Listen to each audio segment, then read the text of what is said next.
अस्सलाम वालेकुम। Wave FM 96.6 के लहरों पर प्रोग्राम करंट अफेयर्स के साथ मैं हूं फ़ारूक शेख। मैं उम्मीद करता हूं कि आप बिल्कुल खैरियत से होंगे। सामिन और नाज़रीन, करंट अफेयर्स में मेरी आपके साथ मुलाकात हर हफ्ते की दोपहर 2 बजे हुआ करती है और मुख्तलिफ मौज़ूआत के हवाले से बात की जाती है। ख़ास तौर पर करंट अफेयर्स में किसी भी समाजी पहलू के हवाले से बात की जाती है जिसका मकसद अवेयरनेस होता है और कुछ ऐसे पॉइंट्स को भी बाज़ात हाईलाइट किया जाता है जिसका मकसद ये होता है कि हम उन पॉइंट्स को डिस्कस करें और उसके बाद कोई पॉजिटिव सॉल्यूशंस हैं वो भी आपके सामने रखे जाएं। आज का जो मौजू है वो इंतहाई दिलचस्प है और दिलचस्प इसलिए है क्योंकि मौसम की तब्दीली है और मौसम की तब्दीली के साथ साथ बहुत सारी बीमारियां जो हैं वो सामने आ रही हैं। उन बीमारियों को भी डिस्कस करेंगे और बच्चों की बीमारियों के हवाले से भी बात करेंगे। मौसम जब भी तब्दील होता है तो अपनी तब्दीली के साथ साथ बहुत ज़्यादा इफेक्ट करता है। तो अब चूँकि गर्मी की लहर जो एकदम से तेज़ हो चुकी है और उसके साथ साथ बच्चों की सेहत के मसाइल भी सामने आ रहे हैं, ऐसे में क्या क्या प्रिकॉशंस होनी चाहिए, हमें बच्चों की फ़िज़िकल हेल्थ को, उनकी मेंटल हेल्थ को, दोनों तरीक़ों को मेंटेन करना है और ख़ास तौर पर उनकी खुराक का, उनके लाइफस्टाइल का भी ख्याल रखना है। आज इसी मौजू के ऊपर बात करने के लिए करंट अफेयर्स में हमने मेहमानों को दावत दी है।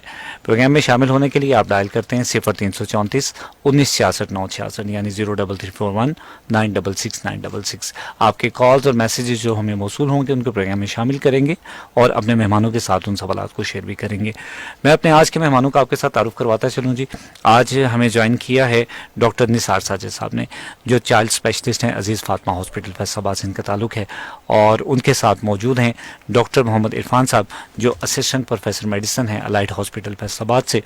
मैं आप दोनों का बहुत मशकूर हूँ, आपने कीमती वक्त दिया आज के प्रोग्राम के हवाले से। चूँकि सर बच्चों की बीमारियों के हवाले से हम आज बात करना चाह रहे हैं। सबसे पहली बात तो ये कि गर्मियों के मौसम में बच्चों की सेहत का सबसे बड़ा मसला आप क्या समझते हैं? किस किस्म के पेशेंट्स ज़्यादा आपके पास आते हैं? बच्चों के हवाले से बड़ी स्पेसिफिक सी चीज़ें हैं। कुछ मौसम के वजह से आपने गर्मियों का तस्करा किया कि बच्चों में मौसम के हवाले से बीमारियां अमूमी तौर पे कामन जो है ना कि और कामन मशहूर भी है और ये बात इसमें सच भी है कि गर्मियों में पेट की बीमारियां जो है जैसे डायरिया, मोशन वगैरह, उस हवाले से सबसे ज़्यादा कामन बीमारी है। सही।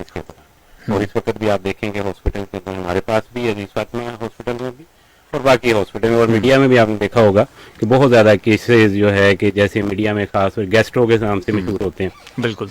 तो एक्यूट गैस्ट्रोएंटेराइटिस यानी लूज मोशन के साथ बहुत ज़्यादा वॉमिटिंग के साथ बच्चे जो इस वक्त आ रहे हैं। सही है डॉक्टर साहब। नमूनिया, टाइफाइड, मलेरिया, मतलब ये चीज़ें भी, चूँकि मलेरिया के बहुत सारे पेशेंट्स आते हैं। हाँ, उसमें ये है कि मलेरिया असल में स्पेसिफिकली होता है कि जब ये सीज़न चेंज हो रहा होता है तो मच्छर जब बहुत ज़्यादा बहुतात पे होते हैं, पिछले दिनों आप देखा है कि बहुत ज़्यादा थे, अब गर्मी की शिद्दत बढ़ेगी तो कुछ कम हो जाएंगे, तो उसमें डेफिनेट जो है कि मलेरिया के केसेस भी, और साथ साथ जब डायरिया के केसेस आते हैं क्योंकि ये पेट की बीमारी है तो टाइफाइड भी जो है कि ये पानी के साथ, खाने वाली चीज़ों के साथ, क्योंकि गर्मी में बैक्टीरिया की ग्रोथ अमूमी तौर पे कुछ वजूहात की वजह से बढ़ जाती है, तो टाइफाइड के केस भी रिपोर्ट हो रहे हैं साथ। और समटाइम अक्यूट हेपेटाइटिस जो है, पीला जरकान जिसे हम कहते बच्चों में कहते हैं, उसके केस भी रिपोर्ट हो रहे हैं। सर अमूमन बहुत सारी ऐसी बीमारियाँ, मैं डॉक्टर इरफान साहब से जानना चाहूँगा कि बहुत सारी ऐसी बीमारियाँ हैं जो अक्सर पहले बड़ों में होती थी, अब बच्चों में भी वो उनकी निशानदेही होती है।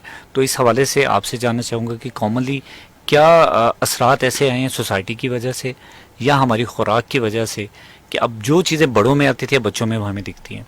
बहुत अच्छा क्वेश्चन किया आपने कि पहले हम देखते थे, एक तो सबसे बड़ी जो डिजीज है, बीमारी है पाकिस्तान में, वो है डायबिटीज़, और उसमें 2 डायबिटीज़ हैं, एक टाइप 1 और एक टाइप 2 है। मोस्टली पहले बच्चों में सिर्फ टाइप 1 होती थी जिसका इलाज सिर्फ और सिर्फ इंसुलिन है। अब हैरत अंगेज़ तौर पे 10, 11, 12, 14 साल के बच्चों में टाइप 2 डायबिटीज़ आती है। मेजॉरिटी ऑफ टाइम जो टाइप 2 डायबिटीज़ थी वो 30-40 साल के बाद अडल्ट में आती थी।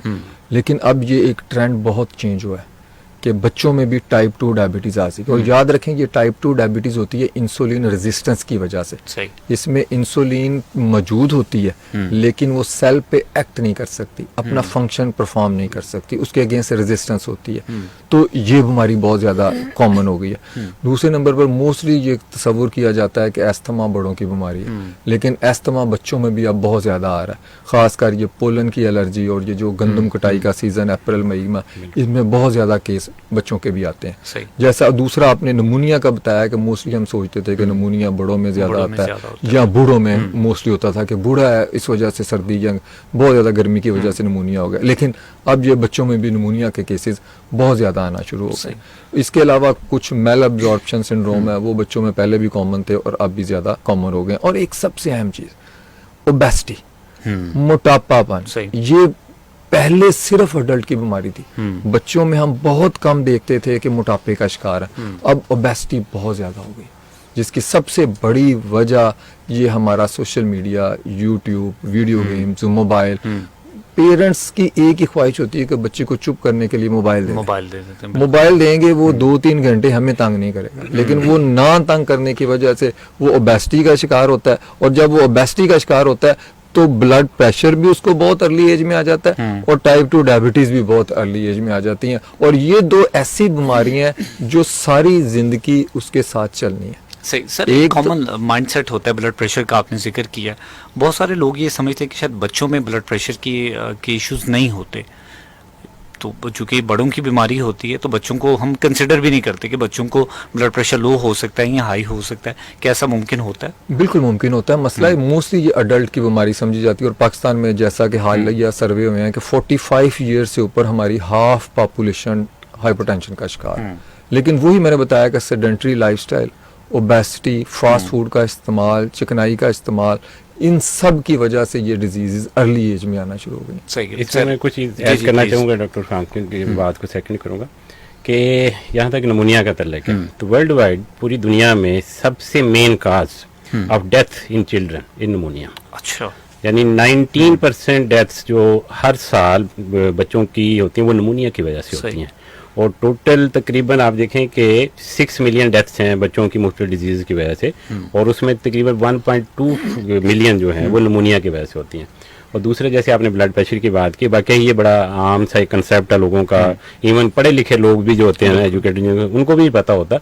हालांकि ब्लड प्रेशर एक दिन का जो बेबी है उसका भी ज़्यादा हो सकता है, वो उसकी कंडीशन पर डिपेंड कर रहा होता है कि उसको कंजेनिटली कोई ऐसी बीमारी है जिसको आप जो है कि उस वक्त प्रॉपर डायग्नोस नहीं हुई जिस वजह से होता है। तो इसलिए ये बिल्कुल बात आप लोगों को क्लियर कर लेनी चाहिए कि ब्लड प्रेशर सिर्फ स्पेसिफिकली बड़ों की बीमारी नहीं है, बच्चों। हाँ, एक डिफरेंस थोड़ा सा अभी तक मौजूद है कि बच्चों में यहाँ पर हाइपरटेंशन को हम डिवाइड करते हैं प्राइमरी हाइपरटेंशन और सेकेंडरी हाइपरटेंशन के तौर पे ना। प्राइमरी हाइपरटेंशन ऐसी होती है जिसके पीछे आप समझे कि कोई डिजीज एस्टेब्लिश नहीं कर पाई, या जैसे सेकेंडरी वो है जिसके पीछे डिजीज एस्टेब्लिश है। बड़ों में उम्मीद तौर पर समझा जाता है कि प्राइमरी हाइपरटेंशन ज्यादा लोगों में पाई जाती है, सेकेंडरी जो है ना कि कम पाई जाती है। बच्चों में जो है कि सेकेंडरी हाइपरटेंशन ज्यादा है as compare to primary hypertension, यानी बच्चों की जब भी ब्लड प्रेशर रिपोर्ट होगा उसके पीछे कोई ना कोई डिजीज या कोई बीमारी जरूर है जिस वजह से है। सर, अमूमन बच्चे ये कहते हैं कि जी ब्लड प्रेशर मेरा चेक करें। जब आप कभी घर में चेक कर रहे होते हैं तो बच्चे आ जाते हैं जी मेरा चेक करें, तो हम इग्नोर कर देते हैं कि बेटा नहीं आपका कोई इशू नहीं है। तो इट मींस कि हमें बाजू का सीरियस भी लेना चाहिए, चेक करने में कोई हर्ज नहीं है। वो ऐसी सिम्टम आपको दे रहा है, हेडेक की कर रहा है, बेचैन है, कुछ तरह का है, तो फिर उसको जो है कि आपका उसका ब्लड प्रेशर चेक करें। बस करना ये होता है कि बेबी ऑपरेटर जो आपके पास है उसका कफ साइज चेंज कर लें, ठीक है, जो जिसे आप चेक कर रहे हैं। बच्चे की उम्र के मुताबिक मिल जाते हैं, साइज 0 मिल जाता है, 1 साल के बच्चे का मिल जाता है, 5 साल के बच्चे का, तो उसको यूज करें तो प्रॉपर रीडिंग सही आपकी आप ले सकते हैं। बिल्कुल सही। सर, आपने नमूनिया का जिक्र किया, आपने बताया कि इसकी रेशियो जो है पूरी दुनिया में सबसे ज्यादा है डेथ कॉज।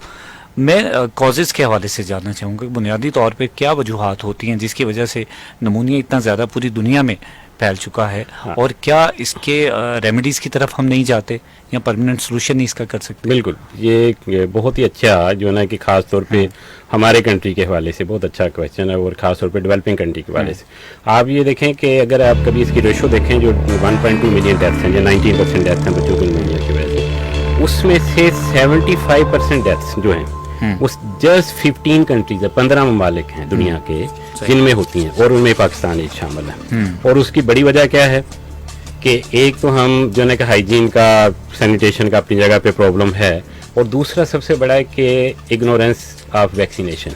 या प्रिवेंशन के जो मेथड हैं, पूरी दुनिया में आप देखें कि जो रेशो निमोनिया की कम हुई डेवलप कंट्री के अंदर, उसकी सबसे बड़ी वजह वैक्सीनेशन है। ठीक। जो निमोनिया की वैक्सीनेशन अवेलेबल है हमारे यहाँ, या तो कुछ मिथ हैं, कुछ लोगों ने इस तरह की डेवलप की हुई है, उस वजह से नहीं करवाते। फिर दूसरा एक बहुत बड़ा वजह उसके बाद जो मेन काज है वो है अंडर ट्रीटमेंट। ठीक। हम ट्रीटमेंट प्रॉपर टाइम पे नहीं करवाते हैं। हम जब कंसल्ट करते हैं, मतलब 60% पॉपुलेशन जस्ट अभी भी इन ममालिक में सही प्रॉपर ट्रीटमेंट या प्रॉपर फिजिशियन के पास बच्चे का इलाज नहीं करवाती, और जाते राइट टाइम पर नहीं है। राइट टाइम भी नहीं जाते। जब फिर सीवियरिटी हुई होती है, सीवियरिटी में इस लेवल पे पहुंचा होता है कि बच्चा जो है ना कि उसमें फिर कॉम्प्लिकेशन हुई होती है, फिर लेके आते हैं, फिर डेथ रेशो बढ़ जाती है। बिल्कुल सही है सर। वैक्सीनेशन के हवाले से, चूंकि वैक्सीनेशन का जिक्र हुआ है, वैक्सीनेशन के बारे में भी एक मिथ है या कॉमन माइंडसेट है कि अगर वैक्सीनेशन करवा ली जाए तो इसके बाद दोबारा ये बीमारी नहीं आएगी। बहुत अच्छी बात, क्योंकि हम यूज़ करते हैं prevention is better than cure, और ये एक यूनिवर्सल ट्रूथ है कि prevention is always better than cure. अब जितनी भी बीमारियां, सपोज हम बच्चों को हेपेटाइटिस बी की वैक्सीन भी लगाते हैं, और अब उस हेपेटाइटिस बी की वैक्सीन की वजह से पाकिस्तान में हेपेटाइटिस बी की रेशो सिर्फ 1.2% रह गई है, जबकि हेपेटाइटिस सी की 10% से ऊपर है। सही। ये सिर्फ और सिर्फ वैक्सीन की वजह से मुमकिन है, और सी की वैक्सीन नहीं है, इस वजह से वो ज़्यादा तेज़ी से फैल रहा है। इसके अलावा निमोनिया की, जैसा कि निसार साहब ने बताया कि निमोनिया की वैक्सीन अवेलेबल है, टीबी की वैक्सीन अवेलेबल है। पहले आप देखते होंगे कि टीबी की वजह से बहुत से बच्चों बड़ों की डेथ हो जाती थी, लेकिन अब टीबी की वैक्सीन लगा लेते हैं। इसी तरह मुख्तलिफ किस्म की वैक्सीन अवेलेबल है, जिसकी वजह से हम कई बीमारियों से निजात हासिल कर चुके हैं। स्मॉल पॉक्स की बीमारी होती थी, स्मॉल पॉक्स की बीमारी सिर्फ और सिर्फ वैक्सीन की वजह से ख़त्म हो चुकी है, और उस दुनिया में इसका नामो निशान नहीं है। सही। पोलियो तकरीबन पूरी दुनिया में ख़त्म हो चुका है सिवाय पाकिस्तान और अफगानिस्तान के, और ये क्यों मुमकिन हुआ? सिर्फ वैक्सीन की वजह से। कोविड आपने देखा कि कहाँ हज़ारों डेथ हो रही थी, और अब ये डेथ ख़त्म हो गई है, और ये सिंगल भी नहीं रही। किस वजह से? वैक्सीन की वजह से। तो वैक्सीन एक इंतहाई ज़रूरी चीज़ है, जो कि मैं कहता हूँ बच्चों के लिए तो उससे भी ज़्यादा ज़रूरी है, क्योंकि बच्चों ने अपनी पूरी ज़िंदगी गुजारनी होती है। अगर वो पैदाइश पे ही अपनी वैक्सीन का कोर्स मुकम्मल कर लेंगे, और जो बाद में वैक्सीन की ज़रूरत है 5 साल बाद रिपीट करने की, 2 साल बाद रिपीट करने की, या कुछ 1 साल बाद रिपीट करने की, तो उसको रिपीट कर लेंगे तो वो तकरीबन 90% बीमारियों से बच जाएंगे। सही। अच्छा, वैक्सीनेशन के हवाले सर ट्रस्ट के ऊपर भी तो बात आती है ना, जैसे हम पोलियो की बात करते हैं, हम कितने सालों से पोलियो की वैक्सीनेशन करते आ रहे हैं, लेकिन अभी भी हमें खातिर खान नताइज नहीं मिलते, और हर साल हम फिर उसी लगन के साथ फिर पोलियो मुहिम को कंटिन्यू कर देते हैं। तो लोगों को ये भी तो लगता होता है कि शायद इससे इलाज मुमकिन नहीं होता, ये वैक्सीनेशन फ़ायदेमंद नहीं है, सूदमंद नहीं हो रही है। तो इसमें मुख्तलिफ मिथ्स हैं। मोस्टली मिथ्स यही हैं कि ये फैमिली प्लानिंग के लिए यूज हो रहा है। बिल्कुल। कि इससे ये होगा कि फैमिली प्लानिंग हो जाएगी, बच्चों में और कोई जिनसी बीमारियां हो जाएंगी। वो मुख्तलिफ मिथ्स काउंट कर रही हैं, और ये सिर्फ और सिर्फ इग्नोरेंस की वजह से। अगर आप उनको बाकायदा तालीम में देंगे, आपका लिटरेसी रेट ज्यादा होगा, तो कोई शख्स वैक्सीन से रिफ्यूज कर ही नहीं सकता। सही। आप अभी भी देखेंगे कि वैक्सीन लगवाने की रेशो, और खास तौर पर जो आपने पोलियो का जिक्र किया, कहाँ पे है? जहाँ लिटरेसी रेट बहुत लो है, जहाँ लिटरेसी रेट बहुत ज्यादा है, जो बड़े शहर हैं कराची, लाहौर, फैसलाबाद, रावलपिंडी, मुल्तान, इसमें किसी किस्म का इशू नहीं आता। बिल्कुल सही। और पोलियो के केस भी उधर ही आ रहे हैं। अब पूरी दुनिया पोलियो से निजात हासिल कर चुकी है, और बदकिस्मती देखें पाकिस्तान और अफगानिस्तान वाहद रह गए हैं जो कि पोलियो के खिलाफ अभी भी जंग लड़ रहे हैं, और अभी तक नाकाम है। सही। सर, वैक्सीनेशन के इफेक्ट्स के हवाले से जानना चाहूँगा, चूँकि हम बच्चों को भी वैक्सीनेशन करवाते हैं, अर्ली एज में भी वैक्सीनेशन होती है, मखसूस होती है, जिसमें हफाजती टीके लगवाए जाते हैं। इस हवाले से क्या कहना चाहेंगे? क्या वैक्सीनेशन के साइड इफ़ेक्ट्स भी होते हैं?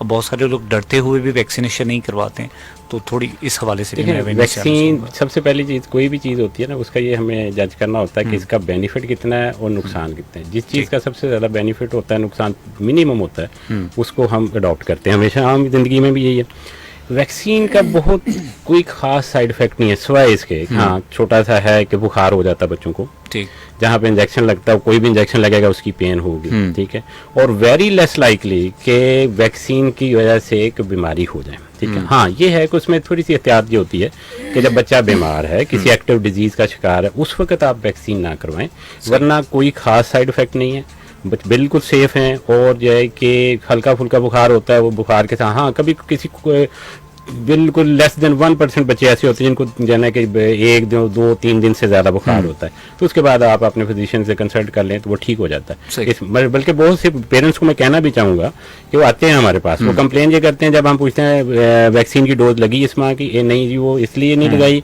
कि पिछली दफ़ा बहुत तेज़ बुखार हो गया था। ये बुखार तो और बीमारी को वैसे बिल्कुल होता है ना, लेकिन इसका आप देखें कि लॉन्ग टर्म बेनिफिट कितना है कि आपकी जानलेवा बीमारियां जो बच्चों की हैं उनसे इस वैक्सीन ने बचाना है। सही। और वैक्सीन के हवाले से एक और बड़ी बात, लोगों को इसकी कॉस्ट का भी नहीं पता कि इसकी कीमत कितनी है जो गवर्नमेंट लगा रही है एक बार की डोज। मसलन मैं अपने क्लिनिक पे प्राइवेट एक जो डोज है जो 1.5 मंथ पे मुमूमी तौर पे हम 6 वीक्स पे लगाते हैं, तो उसमें देखें निमोनिया की है, निमोनिया की 2 किस्म की वैक्सीन हैं। पेंटा है, पेंटा के अंदर एक निमोनिया है, एक हेपेटाइटिस है, पर्टिसिस है जैसे काली खांसी हम कहते हैं, डिप्थीरिया गलगोटू जिसे हम कहते हैं, टेटनस की बीमारी उसकी है, ठीक है। फिर डायरिया की वैक्सीन पिलाई जाती है उसके अंदर, फिर पोलियो के ड्रॉप्स हैं। ये एवरेज डोज जो है वो तकरीबन आप ये समझें 17 से 20 हज़ार के दरमियान एक टाइम की डोज है। अच्छा।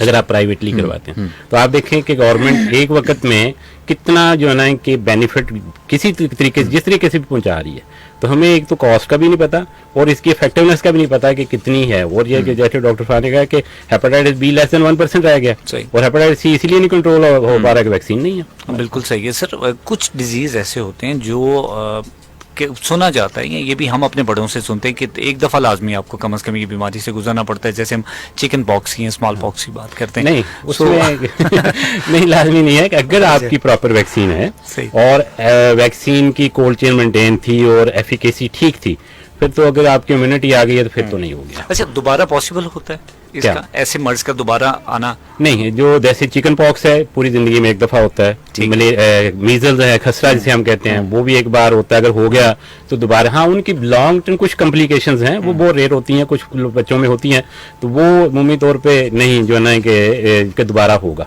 इसलिए जो पेशेंट आपके हमें कहता है ना कि ये एक दफा चिकन पॉक्स पहले हो चुका है, वो चिकन पॉक्स नहीं होता। उसको इन्फॉर्मेशन गलत दी गई, किसी ने बताया सही नहीं, तो उसने उसको प्रोज्यूम कर लिया कि ये पहले भी चिकन पॉक्स था। सही। तो अब अगर आपको डॉक्टर आपको बता रहा है कि चिकन पॉक्स है, इसका मतलब ये फर्स्ट टाइम ही आपको हो रहा है, पहले वैक्सीनेशन प्रॉपर नहीं हुई। चूंकि सर बहुत ज़्यादा मिसपरसेप्शंस भी आती हैं और वो ख़ास तौर पे सोशल मीडिया से आती हैं कि लोग सुनते हैं कि शायद दोबारा हो सकता है और हम बच्चों को फिर उसी तरह क्योर कर रहे होते हैं, दूसरे बच्चों से बचा रहे होते हैं, जबकि एक दफ़ा हमारा बच्चा उस सारे प्रोसेस से गुजर चुका होता है।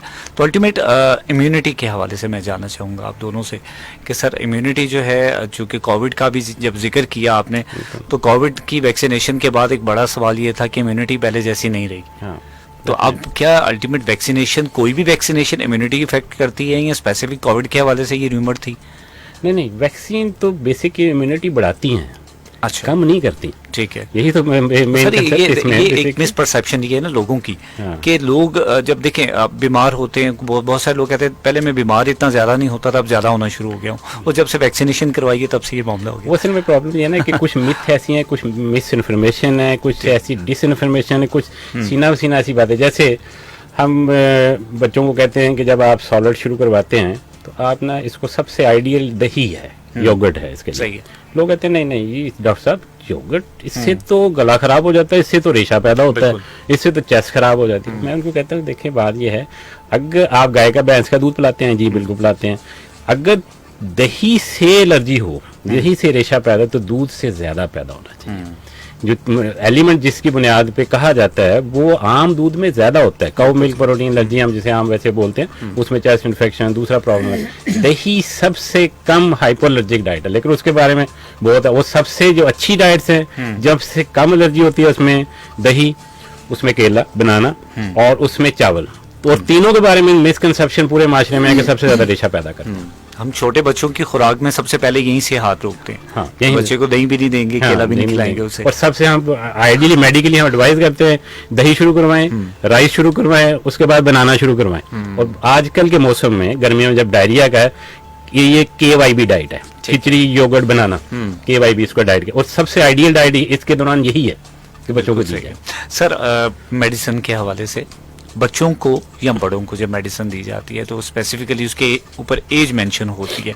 मैं पहले आपसे जनरल क्वेश्चन ये करूंगा कि जब हम एज वाइज मेडिसिन देते हैं वो तो हमें पता है किस एज में क्या देनी है। कुछ मेडिसिन ऐसी होती हैं जो हम बच्चों को भी वैसे ही ट्रीट करते हैं जैसे बड़ों को दे रहे होते हैं।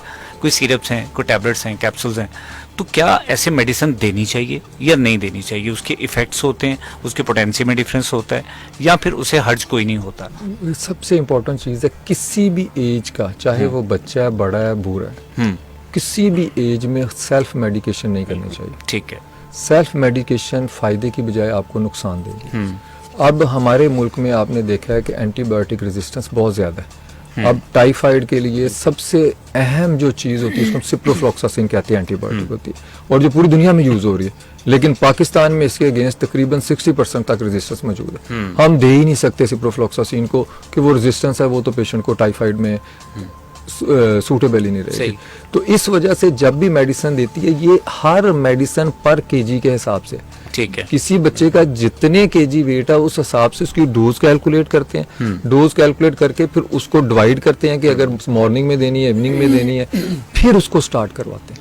और ये काम सिवाय क्वालिफाइड पेडियाट्रिशियन के कोई नहीं कर सकता। आप मुझे के मैं भी नहीं कर सकूंगा, सिर्फ क्वालिफाइड पेडियाट्रिशियन जो है वो इस डोज को आपके बच्चे के लिए जो सूटेबल है उसको सिलेक्ट करेगा और आपको देगा।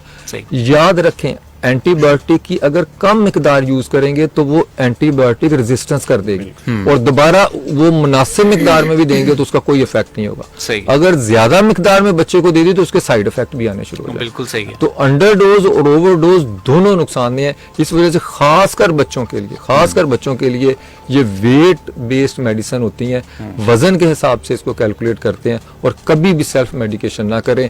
ये मुस्तकबिल में आपके बच्चों को जो एक बीमारी चंद रुपए की एंटीबायोटिक से सेहतयाब होना था, उस बीमारी पे काबू पाना था, वो फिर हजारों रुपए के इंजेक्शन लगा के उसी बीमारी पे काबू पाया जाता। सर, मेडिसिन की परसेप्शन एक और क्लियर करिएगा कि बहुत सारे लोग देखा देखी मेडिसिन यूज करते हैं कि जी फलां शख्स ने फलां मेडिसिन खाई है, उसको उससे फाका मिल गया तो मैं भी वही मेडिसिन खाऊंगा तो मेरी तबीयत बेहतर हो जाएगी। ये बड़ा अच्छा क्वेश्चन किया है। मोस्टली हमारे होते हैं विटामिन, मल्टी विटामिन हर शख्स खा रहा होता है। किसी ने सऊदी अरब से मंगवाए होते हैं, किसी में, और ख़ास तौर पर विटामिन B12। हम कई पेशेंट का देखा है कि विटामिन D12 5000 से भी ज़्यादा है। नॉर्मल क्वांटिटी तकरीबन 200-300 माइक्रोग्राम बहुत होती है जिसम के लिए, लेकिन वो इतने आम तौर पे जो यूज़ करते हैं, जी मेथी कबाल का इंजेक्शन लगाते हैं ताकत, वो इतने इंजेक्शन मेथी कबाल के लगाते हैं कि उसकी ओवरडोज हो जाती है, उसके साइड इफेक्ट होना शुरू हो जाते हैं, वो बॉडी पर नेगेटिव इफेक्ट देना शुरू कर देते हैं।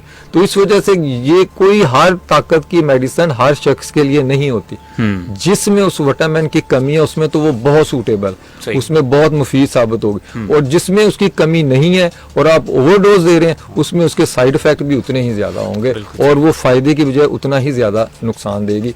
और ये मेरी गुजारिश होगी कि हर मेडिसिन सूटेबल नहीं होती। विटामिन डी के इंजेक्शन लोग मोस्टली लगवा लेते हैं या दूध में डाल के पी लेते हैं। वो आप किस तरह अंदाजा कर सकते हैं कि आपके जिस्म में विटामिन डी की कमी है? वो एक क्वालिफाइड डॉक्टर अलामतों की मदद से और टेस्ट की मदद से करेगा। लेकिन हम मेडिसिन को एक समझते हैं कि जो भी आगे कैल्शियम आ गई, विटामिन आ गई, इससे हमें ताकत ही मिलेगी। एक्चुअली मुझे ये लगता है कि शायद हम कैल्शियम या विटामिन की मेडिसिन को मेडिसिन कंसिडर नहीं करते। ये तो हम खुद भी वैसे मेडिसिन समझा जाता है, ताकत, हड्डियां मजबूत करना, पट्टों में खिंचाव, उसके लिए।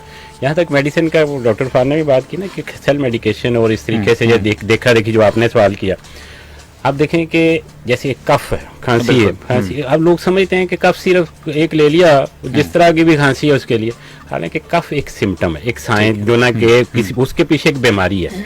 अब देखें जो पेशेंट एस्थमेटिक हैं या एलर्जी का पेशेंट या दमे का जो मरीज हैं, उनको कफ सिरप आप देंगे तो उनकी कंडीशन वर्सन होगी। ठीक, क्या होगा? कफ सप्रेस होगा, म्यूकस रेशा जो है रुक जाएगा, एक्सपेक्टोरेट नहीं होगा, कफ वर्सन हो जाती है। उनको कफ से सप्रेशन से ज्यादा हम ब्रोंकोडाइलिस, जिन्होंने सांस की नालियां खोलनी है वो मेडिकेशन। लेकिन अक्सर पेशेंट हमारे पास बच्चे भी आते हैं, और इवन आम एक फिजिशियन जो MBBS, सिंपल MBBS है, जो क्वालिफाइड नहीं है प्रॉपरली, सिंपल MBBS, उसको भी मोस्टली अब नहीं पता कि किस कंडीशन में मैंने मेडिकेशन कौन सी करनी है। वो एक चेन सी चलाई हुई है, उसी तरीके से वो नहीं है तो लोग यही करते हैं, मेडिकल स्टोर से खुद मेडिसिन चीज की वो दी होती है और कंडीशन वर्सन करके आ जाती है। सही है, बिल्कुल सही है। चूंकि जी बच्चों की सेहत के हवाले से गुफ्तगू जारी है। मेरे साथ स्टूडियो में मौजूद हैं डॉक्टर मोहम्मद इरफान साहब और उनके साथ हैं डॉक्टर निसार साजिद साहब। बच्चों के बुनियादी तौर पर जो मसाइल हैं उनको डिस्कस किया जा रहा है, ख़ास तौर पर उनकी सेहत के हवाले से और साथ में खुराक और मेडिसिन के हवाले से। अगर आपके सवालात हैं तो आप भी हमारे तक अपने सवालात को पहुँचाएँ। हमारे साथ रब्ता करेंगे आप 0334 1966 966 के ऊपर। यहाँ पर एक शॉर्ट ब्रेक ले रहा हूँ, ब्रेक से वापस आएंगे, प्रोग्राम को कंटिन्यू रखेंगे, कहीं जाइएगा मत। मिलते हैं इस शॉर्ट ब्रेक के बाद।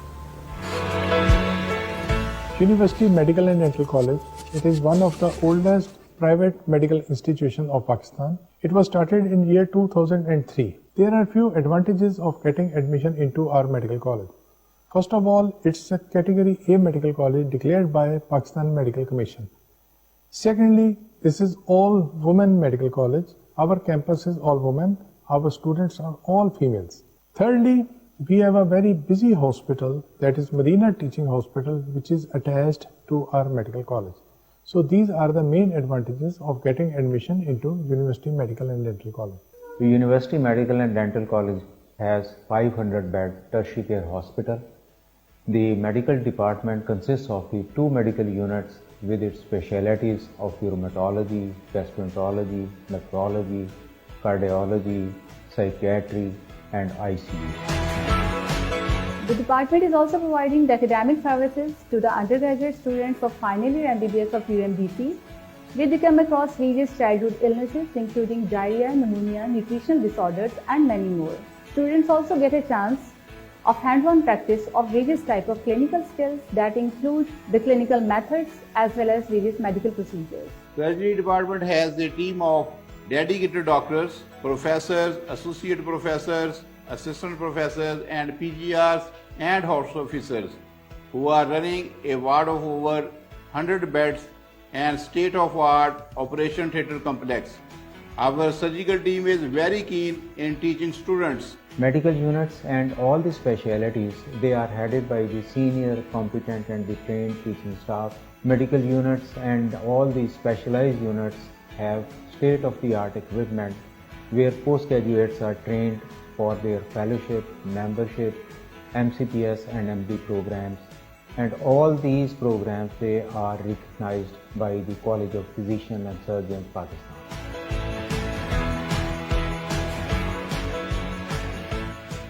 I'm currently working as house officer at Medina Teaching Hospital in the ophthalmology department.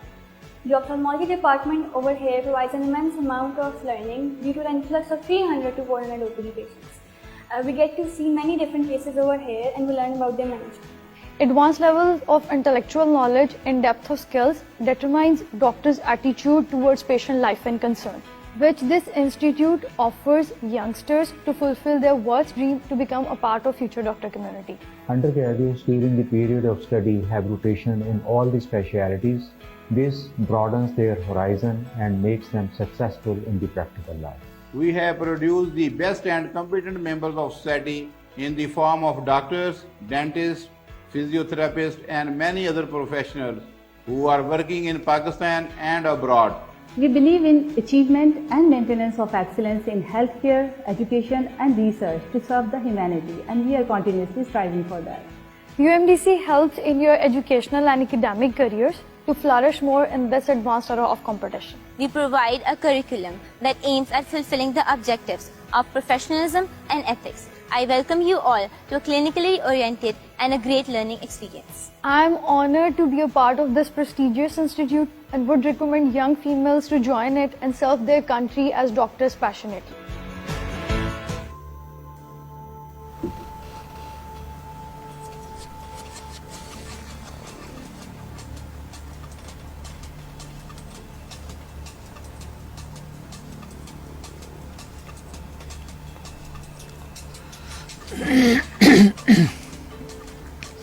Ji welcome back. आप सुन रहे हैं current affair show wave FM 96.6 पर। मैं हूं फ़ारूक शेख।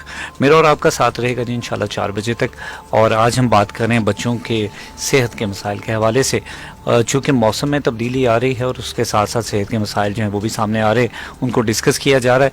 आज हमारे साथ स्टूडियो में मौजूद हैं डॉक्टर निसार साजिद साहब जो चाइल्ड स्पेशलिस्ट हैं अजीज़ फातिमा हॉस्पिटल फैसलाबाद से, और उनके साथ हैं डॉक्टर मोहम्मद इरफान साहब जो असिस्टेंट प्रोफेसर मेडिसिन है अलाइड हॉस्पिटल फैसलाबाद से। ब्रेक पर जाने से पहले मेडिसिन के हवाले से, वैक्सीनेशन के हवाले से डिस्कशन जारी थी। अब आके कुछ ऐसी चीज़ें बच्चों के हवाले से जानते हैं, चूँकि मौसम के साथ साथ वो चीज़ें जो डायरेक्टली बच्चों के इफेक्ट कर रही है उनको भी डिस्कस किया जाए, जिसमें एक न्यूज़ भी आपके साथ शेयर करता जाऊँ जो आज सुनने में आ रही है कि 21 मई से लेकर 27 मई तक जो है वो हीट वेव जो है वो आ रही है, और ऐसे में ख़ास तौर पे हमें खुद भी बचना है गर्मी से और अपने बच्चों को भी बचाना है, जो कि अभी स्कूल्स कंटिन्यू हैं, अभी स्कूल से छुट्टियां नहीं हुई हैं। तो ऐसे में हमें क्या एहतियाती तदाबीर लेनी चाहिए और बच्चों को गर्मी से कैसे बचाना चाहिए। मैं वापस आता हूँ जी अपने मेहमानों की तरफ। मैं डॉक्टर निसार साहब से जानूँगा, सर हीट वेव हर साल की तरह इस दफ़ा फिर उसी तरह बड़ी ज़ोरों शोर के साथ गर्मी आ रही है, तो बच्चों को कैसे बचाना मुमकिन है जब स्कूल्स भी कंटिन्यू होते हैं? तो क्या एक्टिविटी है, क्या हमारे पास प्रिकॉशंस होने चाहिए? हाँ, उसमें आपने बिल्कुल ये न्यूज़ मैंने भी कल भी ये बल्कि अपने बच्चों के साथ भी और आज मैंने वार्ड में भी शेयर की लोगों के साथ कि 21 से 27 मई के दरमियान जो है कि 5 से 7 डिग्री तक का डिफरेंस हो जाए। अभी भी 41 42 आ रहा है, इससे ज़्यादा हो जाएगा। तो उसमें डेफिनेट जब गर्मी का मौसम इतनी शिद्दत होगी तो हीट वेव इतनी ज़्यादा होगी तो बच्चों में सबसे जो मेन होता है वो डिहाइड्रेशन। असल में बच्चे ज़ाहिर है कि मासूम हैं ना, उनको पता होता है, तो इसमें गाइड करने की ज़रूरत होती है। एक तो यह है कि घर से पेरेंट्स को भी, एक तो यह है कि जब अभी स्कूल ओपन है 8-10 दिन हैं, अभी मेरा ख्याल 2 वीक 30th तक जो है कि चलेंगे 31st तक, तो उस वक्त तक ये करें कि एक तो अपने बच्चे को प्रॉपर ब्रेकफास्ट करवा के नाश्ता करवा के भेजें। ठीक, साथ कोशिश करें कि पानी, खास तौर पे स्कूलों में अक्सर बेशक अच्छे से अच्छा स्कूल है तो पानी का वहाँ पे जो इंतज़ाम होता है बाज़ का जो ना कि कंटेमिनेट हो सकता है, प्रॉब्लम जो होती है, तो घर से जो है ना कि वाटर बॉटल के साथ भेजें। उसमें आप ये भी कर सकते हैं कि जब आपको लगता है कि स्वेटिंग बहुत ज़्यादा है तो ORS जैसे नमकोल हम कहते हैं, अगर तो बच्चा इतना है समझदार है, बच्चे जो थोड़े से हैं तो जो है कि वो पी लेते हैं, तो उससे ये होता है कि एक तो इलेक्ट्रोलाइट इम्बैलेंस और पानी की कमी ना होने की जो ना कि मददगार होता है। तो कोशिश करें कि अगर तो वो ले जाए तो बहुत अच्छी बात, लेकिन कम से कम जो सादा पानी है जो ले जाते हैं या थोड़ा बहुत कोई जूस वगैरह है साथ ले के जा सकते हैं तो वो लाजमी लें। अगर टीचर से भी रब्ता किया जा सकता है और टीचर को गाइड भी किया जा सकता है कि इस मौसम में बच्चों को बहुत ज़्यादा जो है ना कि धूप के अंदर खेलने से रोकें, और घर में भी आके बाहर बहुत ज़्यादा ऐसी एक्टिविटी जिसमें बहुत ज़्यादा स्वेटिंग हो और बच्चा डिहाइड्रेट हो जाए और धूप में खेले उससे बचाएं बच्चों। बिल्कुल सही है सर। जो इब्तदाई इक़दाम होते हैं ख़ास तौर पर हीट स्ट्रोक में क्या करना चाहिए? वेरी फर्स्ट मेजर क्या होता है? क्योंकि अमूमन हमने ये देखा है कि हर साल मीडिया के ऊपर कैंपेन भी लॉन्च होती है कि हीट स्ट्रोक आ रही है और उसके ऊपर एडवर्टीजमेंट्स भी बनती हैं और मैसेजेस भी बनते हैं। तो एक आगाही के लिए क्या मैसेज देना चाहेंगे, किस तरीके से इक़दाम किए जाने चाहिए? उसमें यह है कि बच्चों के साथ साथ बड़े भी उम्मी तौर पे इसमें बहुत ज़्यादा शिकार होते हैं। बच्चे बड़े जो है ना कि वो उम्मी तौर पे जो काम करने वाला तबका है वो ख़ास तौर पे बेचारा मजदूर तबका है, वो हम तो चलें फिर भी जो है इंडोर एसीज में बैठे होते हैं, दूसरे हमारे बच्चे भी जो काफ़ी हद तक जो है, लेकिन उनके लिए केयर की खास तौर पे ज़रूरत है कि धूप में अगर निकलना पड़ता है किसी मजबूरी की वजह से तो अपने सर को ढांपें, गीला कपड़ा यूज़ कर सकते हैं उसको करें। यही है कि पानी जो है कि नमकियात वाला पानी जो है ORS इस्तेमाल करें, शिकंजबीन इस्तेमाल कर सकते हैं, वो इस्तेमाल करें। और फिर यह है कि अगर कोई ऐसी सूरत हाल पैदा हो जाती है तो फौरी तौर पे जो मेजर होते हैं कि पर्सन के बुखार के जो टेम्परेचर को कम करने के लिए वो इख्तियार किए जाएँ, और साथ फिर यह है कि फ़ौरन जो है कि एमरजेंसी जो है उसको कॉल करके जो अगर खुदा न खासी ऐसी सूरत हाल पैदा हो जाए तो उससे। बाकी जो है कि अडल्ट के बारे से डॉक्टर इरफान आपको बेहतर से बता सकते हैं। बड़ों की बीमारियों के हवाले से क्या कहना चाहेंगे? अगर हीट स्ट्रोक फेस करना पड़ता है तो ऐसे में क्या इक़दाम फौरी तौर पर लेने चाहिए? जी बिल्कुल, हीट स्ट्रोक जारी बात है जब भी गर्मी की लहर आएगी तो ये बहुत ज़्यादा होता है। इसमें पहले नंबर पर तो कुछ हमें अलामतें देखनी चाहिए ताकि आम लोगों को पता चले कि जब हम हीट स्ट्रोक की तरफ जा रहे हैं तो कौन कौन सी अलामतें उनमें आ सकती हैं। ठीक। अब इसमें 3 स्टेजेस होती हैं। पहले हीट एग्जॉस्शन होती है कि पेशेंट को गर्मी फील होती है और उसको बहुत ज़्यादा पसीना आता है। ठीक। और उसको मतली सी कैफियत आती है, यानी उसको ऐसे लगता है कि जैसे उसको वॉमिटिंग सी आ जाएगी। ये एक वार्निंग साइन है। ठीक। इसके बाद अगली स्टेज हीट स्ट्रोक की आ जाती है। अब हीट स्ट्रोक में क्या होता है कि अल्टर लेवल ऑफ कॉन्शियसनेस, यानी उसमें गनूदगी छाना हो जाती है, उसको सही तरह से बात नहीं कर सकता, और बाज़ पेशेंट में बेहोशी की हालत आ जाती है। अगर इस तरह की, और सबसे अहम चीज़ होती है जब हीट स्ट्रोक होता है तो पसीना बनना बंद हो जाता है, ठीक, पसीना बिल्कुल ख़त्म हो जाता है।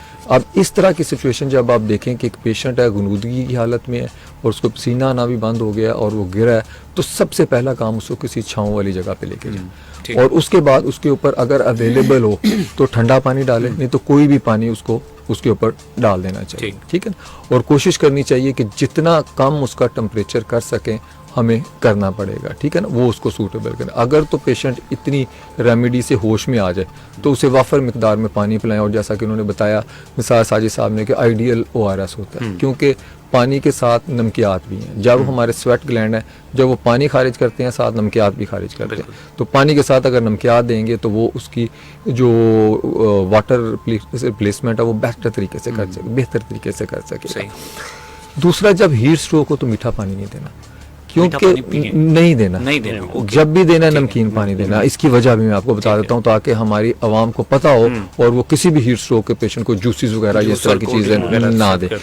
जब भी हीट स्ट्रोक होती है तो एक्स्ट्रा सेलुलर कंपार्टमेंट का फ्लूइड लॉस होता है, ठीक, यानी जो ब्लड सर्कुलेट कर रहा है इसमें प्लाज्मा मौजूद है, ये होता है। जब आप उसको मीठा पानी देंगे तो वो इंट्रा सेलुलर कंपार्टमेंट में चले जाएंगे, वो एक्स्ट्रा सेलुलर को नहीं करेगा। एक्स्ट्रा सेलुलर को सिर्फ नमकियात वाला पानी फिल करेगा, तो उसको नमकियात वाला पानी देंगे, उसको ठंडी जगह पे रखेंगे। अगर ना हो तो फिर फौरी तौर पे उसे इमरजेंसी में शिफ्ट कर देना चाहिए ताकि उसकी प्रॉपर ट्रीटमेंट हो सही। सर, ये भी एक परसेप्शन है, मिथ है कि जब भी आपको डिहाइड्रेशन होती है, हम अमूमन अपने साथ वाटर बोतल्स इनटेक करते हैं, तो अब ये कहा जाता है कि पानी जो है वो सादा नहीं होना चाहिए। आपके पास या तो नमकीन पानी है ORS भी है या कुछ ऐसा होना चाहिए, सादा पानी नहीं पीना चाहिए। इसमें किस हद तक हकीकत? सादा पानी हम पीते भी नहीं है, सादा पानी हम पी भी नहीं सकते, ठीक। सादा पानी विदाउट मिनरल सिर्फ और सिर्फ बैटरी में यूज होता है, ठीक, जिसको हम डिस्टिल्ड वाटर। सादा पानी से जो हम यूज करते हैं, आम यूज करते हैं सादा पानी, उसमें ऑलरेडी नमकियात मौजूद, ठीक। एक पानी जो कि हम जिसको एक सेहत के लिए सूटेबल पानी कहते हैं, उसमें तमाम नमकियात मौजूद होते हैं, इसी वजह से हम इसको मिनरल वाटर भी यूज कहते हैं। तो इसमें से सबसे पहले नमकियात निकालते हैं, फिर जो बॉडी की ज़रूरत होती है उसके मुताबिक नमकियात को ऐड करते हैं। तो जो खासकर जो हमारा ज़मीनी पानी है उसमें तो नमकियात बहुत ज़्यादा, उसकी अगर ऑस्मोलैरिटी देखें वो 400 से अबव होती है, सही। तो उस पानी को बेहतर है उबाल के नमकियात थोड़े अलहदा कर लें तो वो ज़्यादा सूटेबल रहेगा। आम तौर पे 100 से 200 जो ऑस्मोलर पानी है, मिली ऑस्मोल, वो हम यूज़ कर सकते हैं। तो इस वजह से नमकियात ऑलरेडी मौजूद होते हैं। हाँ, अगर आपको बहुत ज़्यादा पसीना है, आप गर्मी में घूम फिर रहे हैं, तो फिर आपको एडिशनल नमकियात की ज़रूरत है। फिर हम ORS भी यूज़ कर सकते हैं, स्कंजबीन भी यूज़ कर सकते हैं, या इस तरह का कोई भी मशरूब जो कि नमकीन हो उसको इस्तेमाल किया जाए। बिल्कुल सही है सर। कुछ मिथ्स हैं जो सोसाइटी में सर्कुलेट करती हैं बच्चों की सेहत के हवाले से और उनकी ट्रीटमेंट के हवाले से, मैं चाहूँगा कि उनको भी डिस्कस किया जाए। जिसमें सबसे पहली चीज़ आती है कि बच्चों को ज़्यादा मीठा नहीं खिलाया जाएगा, ये हाइपर एक्टिव होते हैं। इस बात में किस हद तक सदाकत है? नहीं, उसमें देखें कि कोई भी चीज़ आप देखें कि किस एक्सेसिव, आप जैसे विटामिन की भी बात की थी कि लोग शौक में तो विटामिन यूज़ कर लेते हैं, लेकिन विटामिन की एक्सेसिव या जो है कि मकदार ज़्यादा हो जाए बॉडी से, उतना नुकसान कमी से नहीं होता जितना ज़्यादा होने से होता है, इजाफे से होता है। इसी तरह आप कोई जैसे जो बैलेंस डाइट है ना हमारी, उसमें जो है कि कार्बोहाइड्रेट डेफिनेट ज़्यादा होने चाहिए, यानी शुगर जो है कि ज़्यादा ही होती है, लेकिन ये कि उसमें प्रोटीन्स भी होनी चाहिए, उसमें फैट्स भी होने चाहिए। जैसे बैलेंस डाइट उसकी परसेंटेज उम्मीद तौर पे 50-55% के करीब कार्बोहाइड्रेट लिए जाते हैं, 35 प्रोटीन ली जाती हैं, फैट्स ली जाती हैं, 15 के करीब जो है ना कि प्रोटीन ली जाती हैं, ताकि तमाम चीज़ें जो है ना कि बॉडी में देखें। ग्लूकोज केला लेंगे उससे मुख्तलिफ मसाइल पर, तो जो आपने बात की, और उससे फिर यह है कि बच्चे का एक टेस्ट डिवेल्प होना शुरू हो जाता है। फिर जब ज़्यादा ग्लूकोज होगा तो जो पहले डॉक्टर फान ने बात की थी कि डायबिटीज़, बिल्कुल उसके रिपोर्ट होने की वजह भी ये है कि हम शौक में, हमें बड़ा शौक होता है वालिदैन को, हमारा बच्चा मोटा ठुगला बड़ा जो ना होना चाहिए, लेकिन हम नहीं जिसे देख रहे होते कि हम इसके साथ जुल्म कर रहे हैं। हम बहुत सी आने वाले वक्त में बीमारियों को जो ना कि पैदा करने की जो ना सिलसिला हमने शुरू कर दिया इसके अंदर, जिस वजह से प्रॉब्लम आती है हमें। अच्छा, जो मतलब अभी आप जैसे जिक्र कर रहे हैं कि बच्चा जब बहुत ज़्यादा हमें लग रहा होता है कि बहुत सेहतमंद है, गोल मटोल है, और हमें ये लगता है कि ये सेहतमंद है, क्या ये सेहत का सिम्टम नहीं है? नहीं, कि लाजमी नहीं है। कि सेहत का सिम्टम हो, क्योंकि बाज का मोटापा तो खुद वैसे देखें ना, ओबेसिटी जो है वो एक डिजीज की स्टेट पूरी दुनिया में, भाई बच्चों में, बड़ों में तो है ही, बच्चों में भी आना शुरू हो गई है।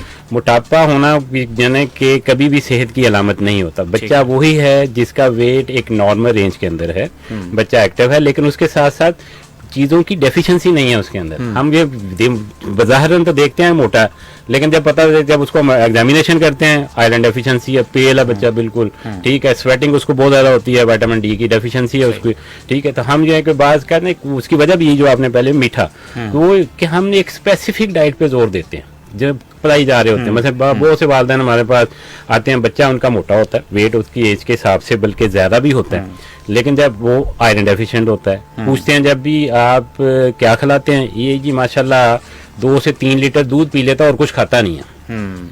हम कहते हैं देखें, बात ये है कि और एक और ये बात जो है कि ये लोगों को समझनी भी चाहिए कि इस वक्त बच्चों में खून की कमी की सबसे बड़ी वजह गाय भैंस का दूध है।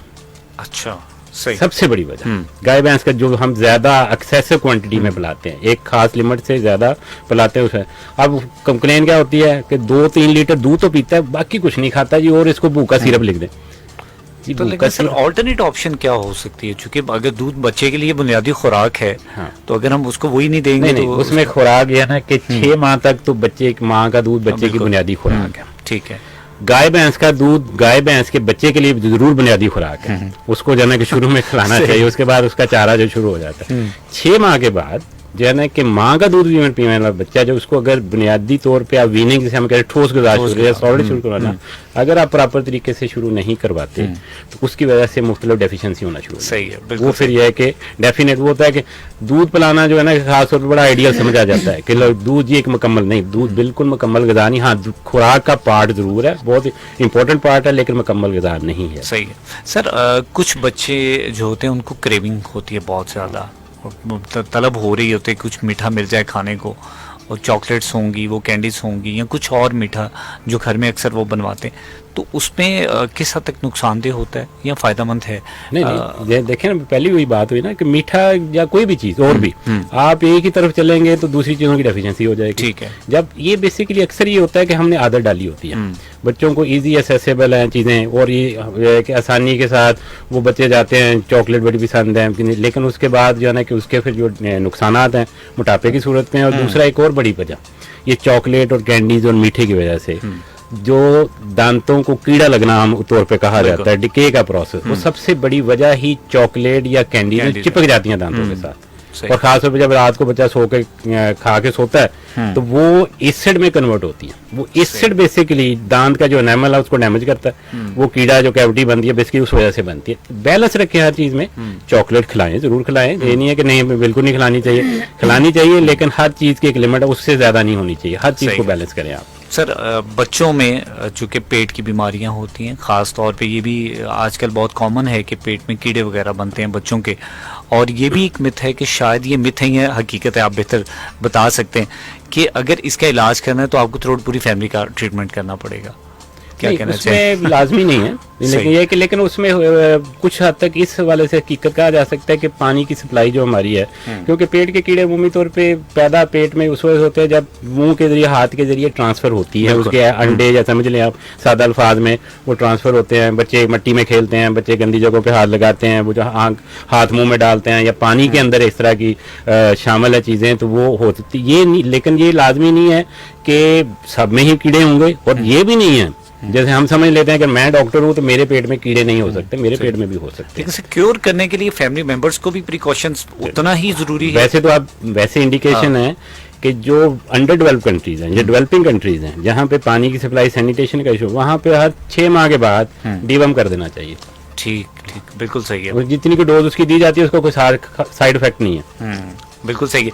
सर ब्रेकफास्ट के हवाले से जानना चाहेंगे, क्योंकि मिथ्स को डिस्कस कर रहे हैं, तो जहाँ पे बच्चों के प्रॉब्लम्स हैं वहाँ पे एडल्ट्स में भी ये प्रॉब्लम है कि ब्रेकफास्ट नहीं करना या हल्का करना। और बाज़ औक़ात मैंने ये देखा है कि कुछ लोग बड़े कंसिस्टेंट होते हैं, वो डेली बेसिस पर एक जैसा ही मील ले रहे होते हैं, तो इसके नुकसानात के हवाले से गाइड करिएगा। जहाँ तक ब्रेकफास्ट का ताल्लुक है तो ये डिपेंड करता है कि पेशेंट की एज क्या है, ठीक है, उसको कोई डिजीज़ है या नहीं है, वो तंदुरुस्त है, उसका वेट कितना है। एक ओवरवेट शख्स है, अगर वो पराठा खाएगा तो वो उसके लिए नुकसानदेह है। ठीक है। यही अगर अंडरवेट शख्स है और उसको कोई दिल की बीमारी, शुगर या ब्लड प्रेशर नहीं है, वो पराठा खाएगा, उसके लिए सूटेबल होगा। ठीक है। तो ये डिपेंड करता है, पर्सन टू पर्सन वेरी करता है। अगर आप डाइट कर रहे हैं, आप ओवरवेट हैं, आपका BMI 25 से ऊपर है, तो फिर तो आप जितना लाइट नाश्ता करेंगे उतना सूटेबल होगा, और उसमें सिर्फ ब्राउन ब्रेड और एक एग, अंडा ले लेंगे तो ये मोर देन इनफ है। और अगर मजीद आप करना चाहते हैं तो एक गिलास दूध या चाय का कप ले लें, तो ये मोर देन इनफ है उनके लिए। क्योंकि ये डिपेंड करता है कैलोरी रिक्वायरमेंट के ऊपर। ठीक है। कि आपको कितनी कैलोरी की रिक्वायरमेंट, अब ग्रोइंग चिल्ड्रन उसको कैलोरी की रिक्वायरमेंट बहुत ज्यादा जरूरत होती है। अब कैलोरी की रिक्वायरमेंट भी डिपेंड करता है कि कौन सी चीज कितनी लेनी है। ठीक है। इसी को हम मुतवाज़न ग़िज़ा कहते हैं कि आपने कार्बोहाइड्रेट 50 से 55% लेने ही लेने। कार्बोहाइड्रेट से क्या मुराद है? जो हम रोटी खाते हैं, आलू जो हम यूज करते हैं, ये सारे कार्बोहाइड्रेट्स आ जाते हैं। उसके बाद आ जाती है प्रोटीन कितनी लेनी है। 25% नियर अबाउट प्रोटीन लेनी है। प्रोटीन के हम गोश्त, अंडा की सफेदी यहाँ से हासिल करते हैं। उसके बाद फैट की भी जरूरत है। ये चिकनाई सेहत के लिए नुकसानदेह नहीं है, नेसेसिटी है। 10 to 15% वो भी लेनी है। और उसके बाद फिर हम देखेंगे कि कौन कौन से विटामिन किस किस चीज में है, और वो भी हम इस्तेमाल करेंगे। सही है। तो एक मुतवाज़न ग़िज़ा जो है, और एक शख्स के लिए कि उसके वेट के हिसाब से उसको क्या सूट करती है, यही उसके सेहत के लिए बेहतरी है। लेकिन अगर वो वेट को आप नज़रअंदाज करेंगे, उसकी बीमारी को नज़रअंदाज करेंगे, तो फिर आप यूज करेंगे कोई मेडिसिन, कोई इस तरह की खुराक, तो वो फिर वो नुकसान देगी। सपोज मैं एक मिसाल लेता हूँ, एक पेशेंट है या बच्चा है या बूढ़ा है, उसको डायबिटीज है, आप उसको एक से ज्यादा रोटी नहीं दे सकते, और रोटी भी दरमियाने साइज की 6 इंच की, वो अब एक से ज्यादा नहीं दे सकते। लेकिन लोगों को तो शायद ये भी इल्म नहीं कि रोटी में, गंदम में बहुत ज्यादा शुगर बेसिकली अल्टरनेटिव शुगर में कन्वर्ट होना है ना। आपकी रोटी ने भी शुगर में, आपके आलू ने भी शुगर में, ये सारी चीजें शुगर में अल्टरनेटिवली कन्वर्ट होनी है, तो वो नहीं ले सकता। लेकिन एक आम शख्स है या ग्रोइंग चिल्ड्रन है, फर्ज करें एक 17-18 साल का यंग लड़का है, तो वो 2 रोटियां भी खा लेगा तो कोई इशू नहीं। तो ये डिपेंड करता है एज क्या है, कोई डिजीज तो नहीं है, और उसका वेट कितना है, और उसको कितना वेट रिक्वायर्ड। अच्छा, इसी के साथ साथ कंसिस्टेंट मील होना चाहिए या वेरिएशन आनी चाहिए उसमें? वेरिएशन तो एक नेसेसिटी है मील के लिए, क्योंकि अल्लाह ने जितनी चीजें बनाई हैं उनमें कुछ ना कुछ हर चीज में एडवांटेज है। ठीक है। किसी में कैल्शियम बहुत होगी, किसी में मैग्नीशियम बहुत होगी जो कि मेंटल हेल्थ के लिए, किसी में आयरन बहुत होगा, किसी में हर खुराक में अपने न्यूट्रिएंट है। तो जब आप सबको मिक्स करेंगे, फर्ज करें सब्जियां सारी मिक्स करते हैं, किसी दिन कोई ले लेते हैं, किसी दिन कोई मीट है, किसी दिन फिश का ले लेते हैं, किसी दिन चिकन ले लेते हैं, तो ये आपके सेहत के लिए बहुत जरूरी रहेगा, और इससे आप एक सेहतमंद, तवाना और बीमारियों से पाक जिंदगी गुजार सकते हैं। सही है। मतलब वेरिएशन बहुत जरूरी है सर। बच्चों के मील के हवाले से, ब्रेकफास्ट के हवाले से बड़े सवाल होते हैं, चूंकि बच्चों ने स्कूल जाना होता है। बाज़ औक़ात बच्चे ब्रेकफास्ट करते नहीं हैं, और जब जाते हैं तो लिक्विड लेते हैं, दूध पी के चले जाते हैं, तो फायदेमंद होता है या कुछ सॉलिड लेना चाहिए? हाँ बिल्कुल, आपका बहुत अच्छा है ये बच्चों के हवाले से, और बहुत ज़्यादा ये प्रॉब्लम भी है और आते भी हैं हमारे पास। सबसे बड़ा जो मसला इस वक्त के बच्चे नाश्ता नहीं करते, ब्रेकफास्ट नहीं करते। उसकी वजह क्या है? बच्चे उठते कितने हैं? 8:30 बजे स्कूल है, 7:15 बजे हम उठा रहे होते हैं बच्चों को खींचतान के 7:30 बजे। आप खुद देखें, हमारी प्रैक्टिस है, अगर हम जाने से पहले कम से कम 1.5-2 घंटा पहले अगर उठे हों तो हमें डिजायर होती है कि हम नाश्ता करें, हम कुछ खा के जाएं।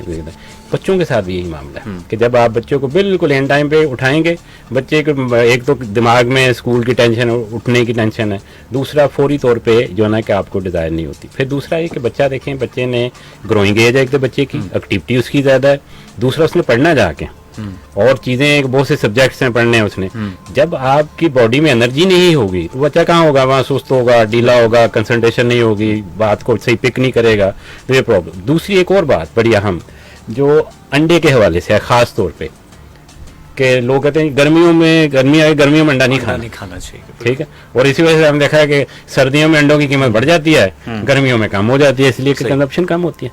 हालांकि मेडिकली किसी चीज़ का गर्म और सर्द होना जो है ना हम नहीं मानते। हम ये कहते हैं कि गर्म वो चीज़ है जिसमें कैलोरीज, एनर्जी ज़्यादा, वो ज़्यादा गर्म है, जिसमें कैलोरीज कम है वो ठंडी है बस।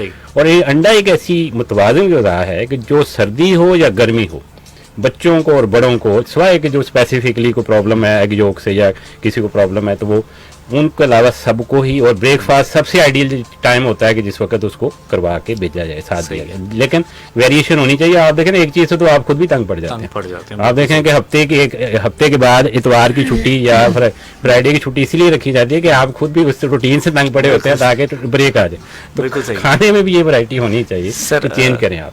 कैल्शियम की इनटेक को पूरा करने के लिए दूध को हम अमूमी तौर पे इस्तेमाल करते हैं और बच्चे भी इस्तेमाल करते हैं।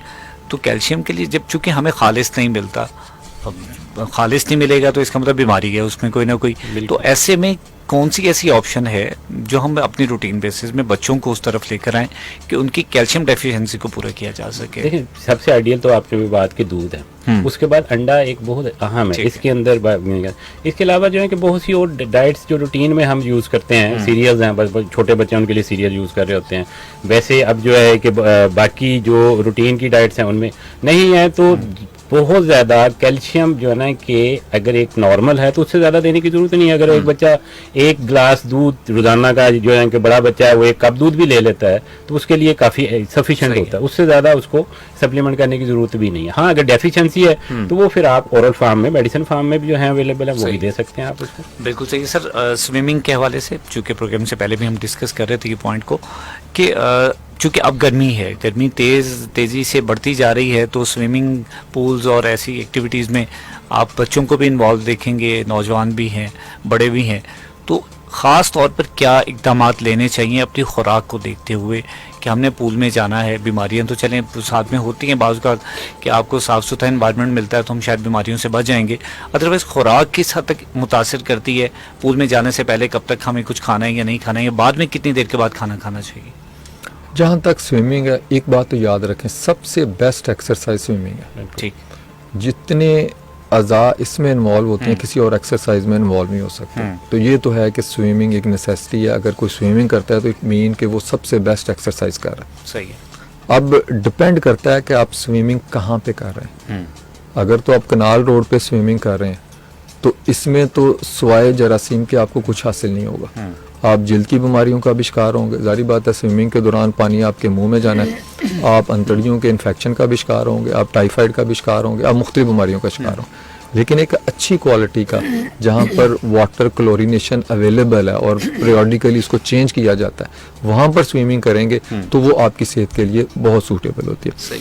जहाँ तक खाने का ताल्लुक है तो मोस्टली एक्सरसाइज से 1-1.5 घंटा पहले खा लेना चाहिए। उसका ये होता है कि तकरीबन तमाम खुराक जो है मुख्तलिफ हैं। मिसाल के तौर पर अगर आप दूध लेंगे तो वो 30 मिनट में हजम हो जाएगा, अगर कोई हैवी पराठा वगैरह लेते हो तो वो 2 आवर्स में हो जाएगा, लेकिन अप्रॉक्सीमेटली 1.5 आवर में तकरीबन जितनी भी ग़िज़ा है वो खून का हिस्सा बन जाती है। तो इस वजह से बेहतर यही है कि 1 और 1.5 आवर के बाद आप करें।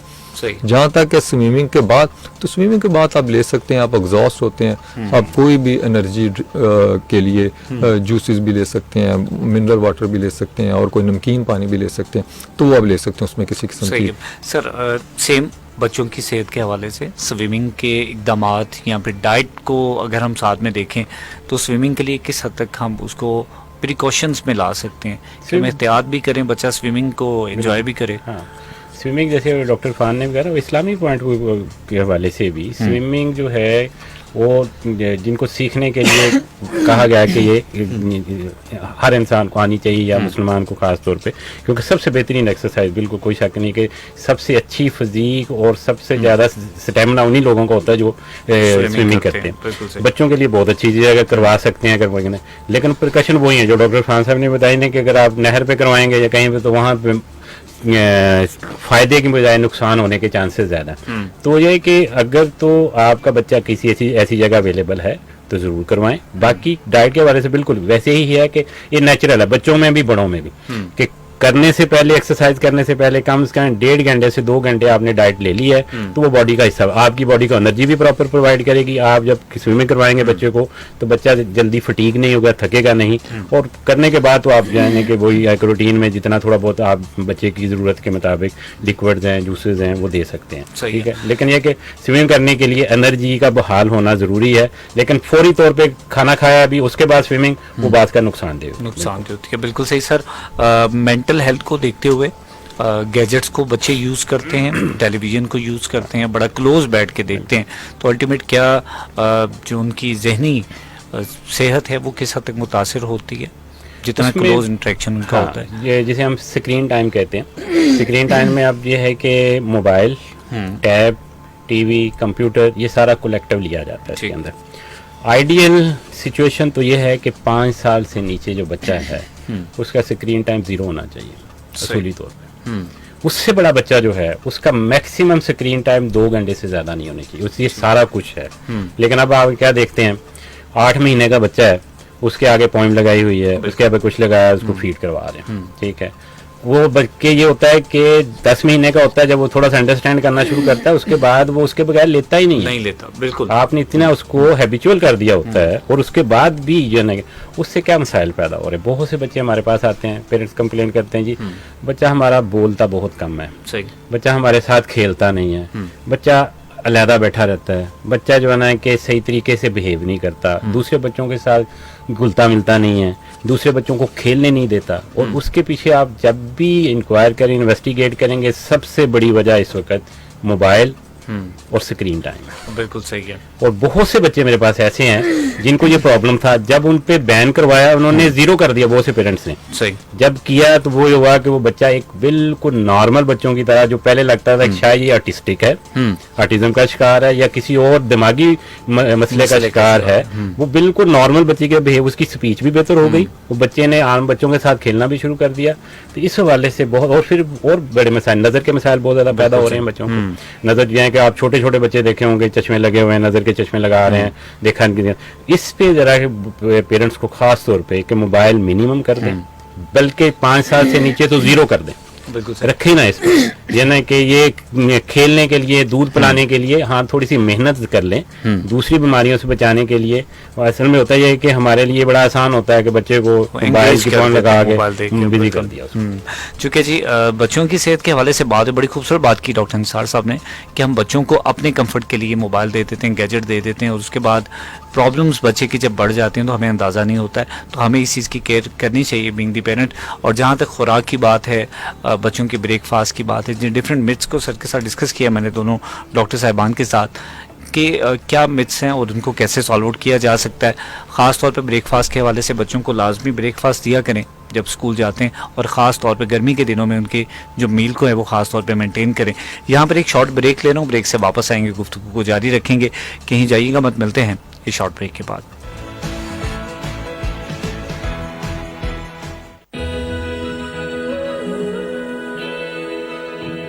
One place, limitless possibilities.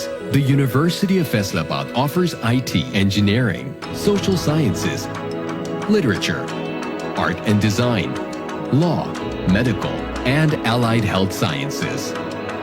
600 plus bed hospital, providing hands-on training on the latest equipment for MBBS, BDS students, and allied health professionals. Elevate your legal expertise through immersive moot court experiences. Build confidence and apply knowledge in a state-of-the-art setting. Welcome to a radiant future. The University of Faisalabad. Empowering lives, transforming futures.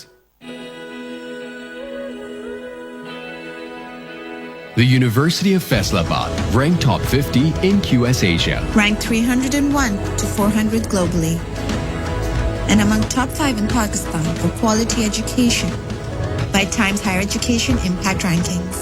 Opportunities for students in foreign universities through student exchange programs. Your future begins here, so apply now. The University of Faisalabad, empowering lives, transforming futures. University Medical and Dental College, it is one of the oldest private medical institutions of Pakistan. It was started in year 2003. There are few advantages of getting admission into our medical college. First of all, it's a category A medical college declared by Pakistan Medical Commission. Secondly, this is all women medical college. Our campus is all women. Our students are all females. Thirdly, we have a very busy hospital, that is Marina Teaching Hospital, which is attached to our medical college. So these are the main advantages of getting admission into University Medical and Dental College. The University Medical and Dental College has 500-bed tertiary care hospital, The medical department consists of the 2 medical units with its specialties of rheumatology, gastroenterology, nephrology, cardiology, psychiatry, and ICU. The department is also providing the academic services to the undergraduate students of final year MBBS of UMDC, where they come across various childhood illnesses including diarrhea, pneumonia, nutritional disorders, and many more. Students also get a chance of hands-on practice of various types of clinical skills that include the clinical methods as well as various medical procedures. Surgery department has a team of dedicated doctors, professors, associate professors, assistant professors, and PGRs and house officers who are running a ward of over 100 beds and state-of-art operation theatre complex. Our surgical team is very keen in teaching students. Medical units and all the specialities, they are headed by the senior, competent and the trained teaching staff. Medical units and all the specialized units have state-of-the-art equipment where postgraduates are trained for their fellowship, membership, MCPS and MD programs. And all these programs, they are recognized by the College of Physicians and Surgeons, Pakistan.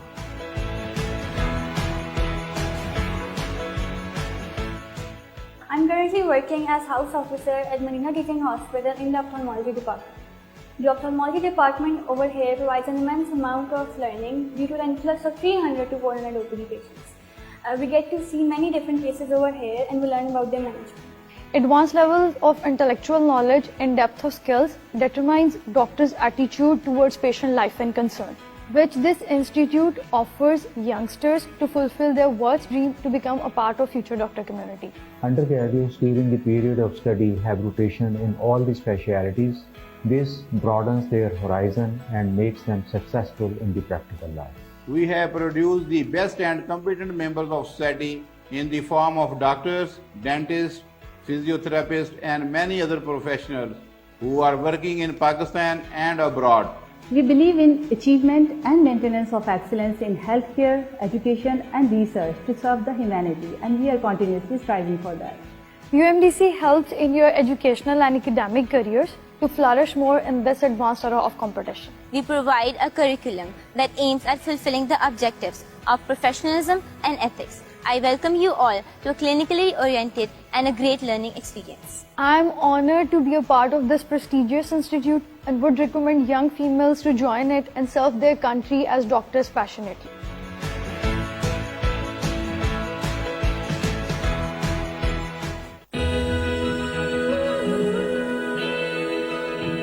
One place, limitless possibilities. The University of Faisalabad offers IT, engineering, social sciences, literature, art and design, law, medical, and allied health sciences. 600 plus bed hospital, providing hands-on training on the latest equipment for MBBS, BDS students, and allied health professionals. Elevate your legal expertise through immersive moot court experiences. Build confidence and apply knowledge in a state-of-the-art setting. Welcome to a radiant future. The University of Faisalabad, empowering lives, transforming futures. The University of Faisalabad, ranked top 50 in QS Asia. Ranked 3.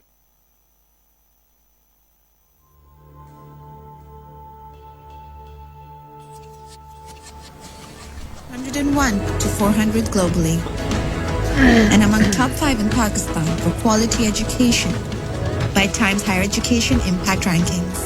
Opportunities for students in foreign universities.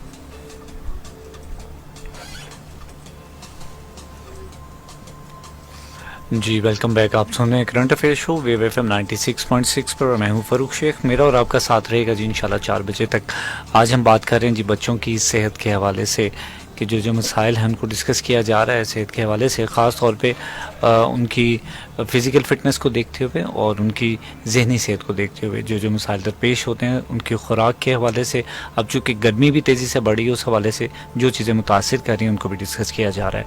एक दफ़ा दोबारा बताता चलूँ कि programme में हमारे साथ आज मौजूद हैं डॉक्टर निसार साजिद साहब जो चाइल्ड स्पेशलिस्ट हैं अजीज़ फातिमा हॉस्पिटल फैसलाबाद से, और उनके साथ मौजूद हैं डॉक्टर मोहम्मद इरफान साहब जो असिस्टेंट प्रोफेसर प्रोफेसर हैं मेडिसिन के अलाइड हॉस्पिटल फैसलाबाद से।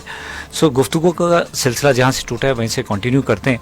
और मैं सर आपसे डिस्कस ये कर रहा था कि कॉमनली किस टाइप के आपके पास आजकल पेशेंट्स आते हैं और क्या मतलब माइंडसेट के साथ आते हैं?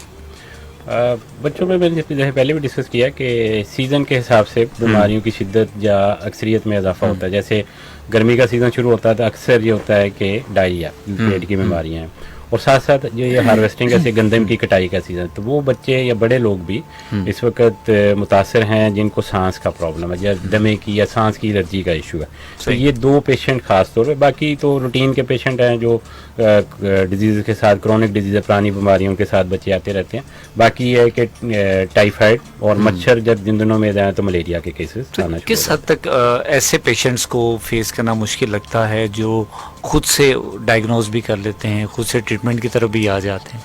अब असल में होता ये है कि उसके पीछे भी बहुत सी वजूहात हैं। कुछ सीना बसीना चली बातें उनकी, और कुछ जो है ना कि फाइनेंशियल मसाइल भी हैं जिस वजह से वो खुद ही ट्रीटमेंट कर रहे होते हैं। बाकी लेकिन ये है कि अगर प्रॉपर तरीके से एक काउंसलिंग पेशेंट की जाए, उसको डिजीज़ के मतलब, उसकी परकशन, उससे बचाव के मतलब बताया जाए, तो इवन एक लेमैन पर्सन भी है वो भी बात को अगर आप उसकी ज़ुबान में उसको सादा अल्फाज समझाते हैं तो वो समझ लेता है बात को। सही। बाकी कुछ चीज़ें ऐसी होती हैं, वो एक ख़ास परसेंटेज होती है, उसको आप जिस समाजी अंदाज से समझा लें, उन्होंने अपनी बात पे कायम रहना होता है, वो पक्के होते हैं।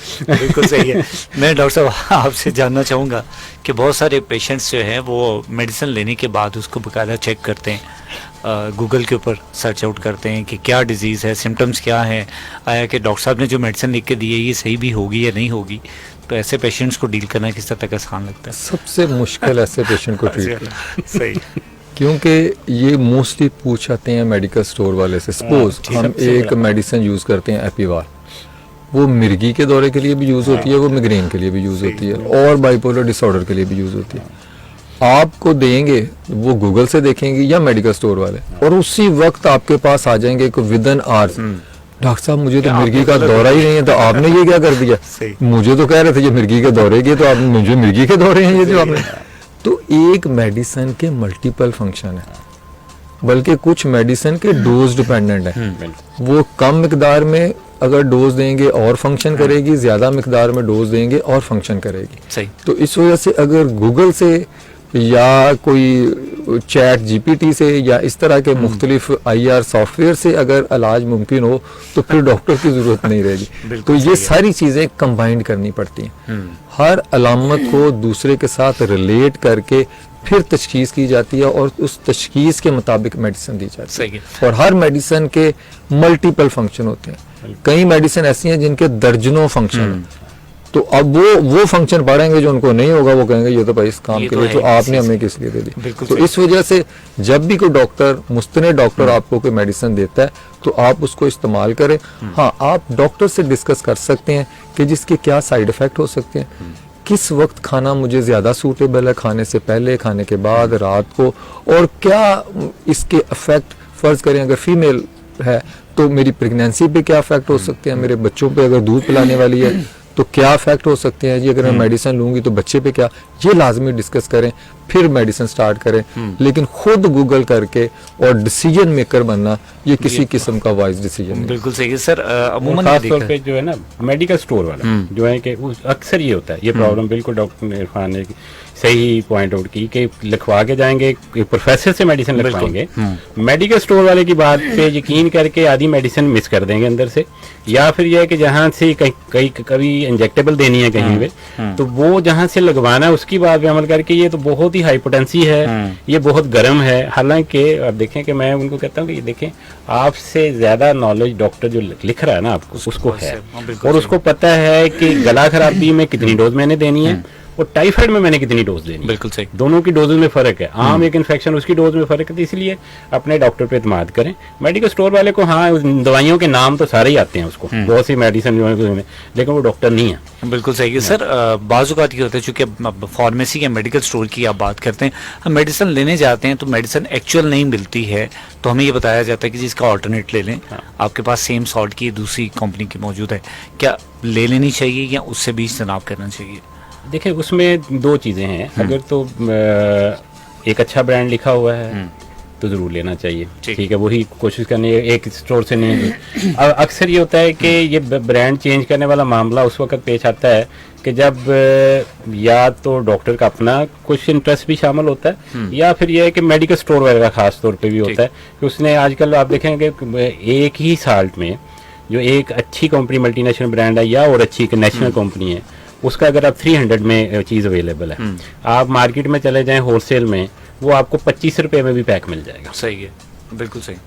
लेकिन जाहिर है कि उसमें कुछ ना कुछ तो डिफरेंस है, जिसलिए प्राइस, हाँ कुछ की एक वजह और भी होती है प्राइस में कि उसके अंदर दरमियान में जो जितने मिडल मैन जिनको हम कहते हैं कि डिस्ट्रीब्यूटर से शुरू होकर उसकी जो ना कि जो मेडिकल ऐप रखे हैं उनकी है, डॉक्टर्स की है, जब ऑब्लिगेशन हॉस्पिटल्स की हैं, वो नहीं होती तो उसकी प्राइस उस हिसाब से कम होती है। लेकिन कोशिश करें कि वही, लेकिन अगर मजबूरी है कि नहीं मिल रही तो चेंज भी कर लें, कोई ऐसा इशू नहीं है, चेंज किया जा सकता है। बिल्कुल सही है सर। मेडिसिन के हवाले से, एंटीबायोटिक के हवाले से मैं बात करना चाहूँगा, चूँकि हमारे यहाँ भी एक ये भी कल्चर है, जब भी डॉक्टर्स के पास जाया जाता है तो सबसे पहले, चूँकि पेशेंट भी फौरी तौर पे रिकवरी चाह रहा होता है कि जी मुझे फटाफट आराम मिल जाएगा, तो एंटीबायोटिक्स लिख दी जाती हैं या इंजेक्शन लगा दिया जाता है। क्या उसके साइड इफ़ेक्ट्स भी अमूमन होते हैं? हमारे पाकिस्तान में या डेवलपिंग कंट्रीज़ में अमूमन ये कल्चर ज़्यादा प्रिवेल करता है as compare to develop countries. तो इस के बारे में आप क्या कहना चाहेंगे? ये बहुत अच्छा क्वेश्चन किया आपने। जब भी हम कोई गला ख़राब होता है या डायरिया होता है, हम समझते हैं ये सिर्फ बैक्टीरिया की वजह से, और एंटीबायोटिक सिर्फ बैक्टीरिया में देनी है, वायरल में तो नहीं देनी। लेकिन याद रखें, बच्चों में ख़ास तौर पर डायरिया मोस्टली वायरल ही होता है, रोटा वायरस की वजह से होता है। उनमें गला ख़राब मोस्टली वायरल इन्फेक्शन की वजह से होता है, और वायरल इन्फेक्शन में एंटीबायोटिक का कोई रोल नहीं है। उसको नुकसान दे सकती है, किस तरह कि उसके अगेंस्ट रेजिस्टेंस पैदा हो जाएगी, वो दोबारा एंटीबायोटिक देंगे, उसके ऊपर सूटेबल नहीं रहेगी, उस पर असर नहीं करेगी। तो इस वजह से हर बीमारी का इलाज एंटीबायोटिक नहीं है। मोस्टली खांसी हुई, एंटीबायोटिक ले ली। अब वो खांसी हो सकता है कि वो दमे की वजह से हो सकता है वो दिल के कमज़ोर होने की वजह से हो सकता है वो किसी और वजह से हो सकता है वो किसी ड्रग जो मेडिसिन ले रहे हैं उसका साइड इफेक्ट हो, कुछ ब्लड प्रेशर की या कुछ ऐसी है, उसके साइड इफेक्ट में भी आ जाता है। तो अगर आप ये सारी चीज़ें बैक्टीरिया की वजह से नहीं है, ये जो मैंने मल्टीपल काज बताएं इस वजह से है, तो फिर एंटीबायोटिक क्या करेगी? वो फ़ायदा नहीं देगी बल्कि आपको नुकसान देगी, और फ्यूचर में एंटीबायोटिक रेजिस्टेंस की सबसे बड़ी वजह यही चीज़ है। सही सर। एंटीबायोटिक में जो कोर्स स्पेसिफिकली दिया जाता है, 3 दिन के लिए आप खाएंगे या 1 हफ्ते के लिए खाएंगे, स्पेसिफिक डेज हैं कि हमें पूरा करना लाजमी है या पहले भी उसको छोड़ सकते हैं? नहीं, एंटीबायोटिक का हर एक का एक कोर्स है। ठीक, वो उतने दिन के यूज करेंगे तो वो सूटेबल होगी। जब भी किसी एंटीबायोटिक को रिसर्च के जरिए ढूंढा जाता है, बनाया जाता है, तो 3 चीजें लाजमी बताई जाती हैं। ये किस बीमारी के लिए, ये किस डोज में सूटेबल है, और कितनी ड्यूरेशन के लिए यूज करें तो ये इन्फेक्शन को मुकम्मल तौर पे खत्म करेगी। सही। अगर फर्ज करें टाइफाइड फीवर है और आप सिप्रोफ्लॉक्सासिन दे रहे हैं, और आप 2 दिन आपको एंटीपायरेटिक भी, जारी बात है डॉक्टर आपको बुखार से बचने की मेडिसिन भी देगा और साथ एंटीबायोटिक भी देगा। आप 2 दिन में कहते हैं मैं बिल्कुल ठीक हो गया, और आप छोड़ देंगे एंटीबायोटिक, तो टाइफाइड रिकर भी करेगा, दोबारा भी होगा, और दोबारा फिर आप सिप्रोफ्लॉक्सासिन यूज भी करने के काबिल नहीं रहेंगे। सही है। तो इस वजह से जो एंटीबायोटिक दी जाती है वो जिस मिकदार में दी गई है वो यूज करें, और जितने दिनों के लिए दी गई है और वो यूज करें। और यहाँ पर जो आपने क्वेश्चन दिया था मैं इसको रिपीट करूंगा, एंटीबायोटिक में आपने कंप्रोमाइज नहीं करना, जो डॉक्टर ने जिस कंपनी की लिख के दी है वही यूज करनी है। अच्छा, उसमें ऑल्टरनेटिव की ऑप्शन है, क्योंकि चाइना की कुछ आती है लूज में, सपोज सिप्रोफ्लॉक्सासिन हम बात कर रहे हैं, तो ये जो अच्छी कंपनी की है ये तकरीबन 50 से 70 रुपए के तरह में मेडिसिन है। यही चीज आपको चनियोड़ बाजार में 1 से 2 रुपए में टैबलेट मिल जाएगी। अगर आप चेंज करेंगे तो मेडिकल स्टोर वाला आपको लाजमी तौर पे वो जो 2-3 रुपए वाली टैबलेट है वो देगा, जिसका हो सकता है कि वो फायदा ना हो, जो कि उस बीमारी के लिए जरूरी है। तो इस वजह से जब भी करें तो उसको देख लें। और एक मैं छोटी सी बात किसी भी चीज में बता दूं, एक आम अपने अवाम के लिए, कि गूगल आप बहुत करते हैं बीमारियों की रिसर्च के लिए, सारा कुछ करने के लिए। जब भी गूगल करें मेडिसिन के लिए करें। अगर एक मेडिसिन गूगल में आ रही है इसका मतलब है वो किसी नेशनल कंपनी की है। अगर गूगल में वो मेडिसिन नहीं आ रही तो वो लोकल फ्रेंचाइजर की है, उसका फायदा कम होगा, नुकसान ज्यादा होगा। तो गूगल को इस पॉजिटिव तरीके से यूज करें कि डॉक्टर आपको कोई मेडिसिन देता है उसको गूगल करें, वो आपके अगर नेशनल कंपनी की हुई तो वो आपकी इंडिकेशन भी बताएगी, डोजेज भी बताएगी, सारी चीजें आपको सही है सर। एंटीबायोटिक अमूमन कितनी देर के बाद हमारी बॉडी के लिए एलिजिबल होती है कि एक दफ़ा हमने वो ले लिया, अब दोबारा उसके लिए क्या कोई स्पेसिफिक टाइम फ्रेम है? 3 माह या 6 माह से पहले हम दोबारा नहीं ले सकते वो कोर्स? एंटीबायोटिक सिर्फ उसी डिजीज के लिए और उतने दिन के लिए सूटेबल है। सपोज आप चेस्ट इन्फेक्शन है, आपने उसको क्लैरिथ्रोमाइसिन कोई मैक्रोलाइड दिए, तो आप 7 दिन के लिए उसको प्रिस्क्राइब कर रहे हैं, तो वो 7 दिन के लिए उसने सिर्फ उस गला खराब को ठीक करना है। ठीक है। और उसके बाद कुछ मेडिसिन का असर 6ठे दिन ही खत्म, 7वें दिन खत्म हो जाना है, या कुछ एजिथ्रोमाइसिन है उसका असर 1-2 वीक तक जाएगा। लेकिन आम तौर पे 2 वीक के बाद किसी एंटीबायोटिक का कोई जरा भी खून में नहीं रहता और ना उसका कोई असर रहता। असर भी नहीं रहता उसका, बिल्कुल सही है सर। विटामिन बी की कमी अमूमन बच्चों में पाई जाती है, इस हवाले से मैं चाहूँगा उसकी रीजंस क्या हैं, कॉजेज़ क्या हैं और कैसे उसको कवर किया जा सकता है? मुख्य तौर पे तो वैसे तो विटामिन तमाम ही जो है कि विटामिन बी, मेरा ख्याल है कि विटामिन बी से ज़्यादा इस वक्त विटामिन डी की कमी बहुत ज़्यादा बच्चों के अंदर। और उसकी वजह क्या है कि शहरों में रहने वाले बच्चों में आप देखेंगे कि विटामिन डी ज़्यादा कम पाया जाता है एज़ कम्पेयर टू जो देहात में जो जिनको बच्चे जो धूप में खेलते हैं, सन एक्सपोजर ज़्यादा है। हमारे यहाँ क्योंकि शहरों में होता है कि फ्लैट्स हैं, कमरे हैं, छोटे हैं, पोर्शंस हैं, फिर दूसरा एक होता है कि हम धूप इसलिए भी नहीं लगने देते कि बच्चा काला ना हो जाए। बिल्कुल ठीक है। तो विटामिन डी जो धूप है, सूरज, वो एक नेचुरल सोर्स है विटामिन डी का बनने का। ठीक है। फिर आपने विटामिन बी की बात की या दूसरे विटामिन जो विटामिन ए भी साथ हैं उनको भी हम ले लें, तो उसकी कमी होने की मेन वजह ही ये है कि हम यानी कि डाइट स्पेसिफिक हो जाते हैं, दूध ज़रा पिलाते हैं, आयरन कम हो जाता है। हम जो है ना कि मीठा ज़्यादा खिलाते हैं तो उनमें वो विटामिन नहीं होते, या कार्बोहाइड्रेट्स यानी कि एक्सेसिव क्वांटिटी में ले लेते हैं। तो इसलिए यह है कि बैलेंस डाइट करेंगे तो विटामिन बी भी पूरा होगा, विटामिन डी भी पूरा होगा, विटामिन ए भी पूरा होगा। अगर आप ये स्पेसिफिक, तो फिर स्पेसिफिक चीज़ों की कमी है। जैसे हमें शौक होता है बाज़ का कि हम सुन्नत के मुताबिक कहते हैं ये बकरी का दूध पिलाएं जी बच्चों को। अब बकरी के दूध में एक खास विटामिन फॉलिक एसिड वो होता ही नहीं है। अब यह है कि कुछ लोग जो है कि स्पेसिफिकली कोई खास चीज़, जैसे मेरा तल्ले है शकरगढ़ से। शकरगढ़ में एक एरिया ऐसा है जहाँ पे मसूर की दाल या मसूर बहुत ज़्यादा उगते हैं। उस एरिया में सबसे ज़्यादा पाकिस्तान में जो डिजीज़ वो नाइट ब्लाइंडनेस है। अब मसूर की दाल में विटामिन ए नहीं होता, सही, उस वजह से नाइट ब्लाइंडनेस होती है। तो इसलिए जो है कि वो डाइट जब आपकी बैलेंस होगी तो बहुत सी चीज़ें पूरी हो जाएंगी। विटामिन डी के लिए एक सिंपल सा मैं फार्मूला बता देता हूँ।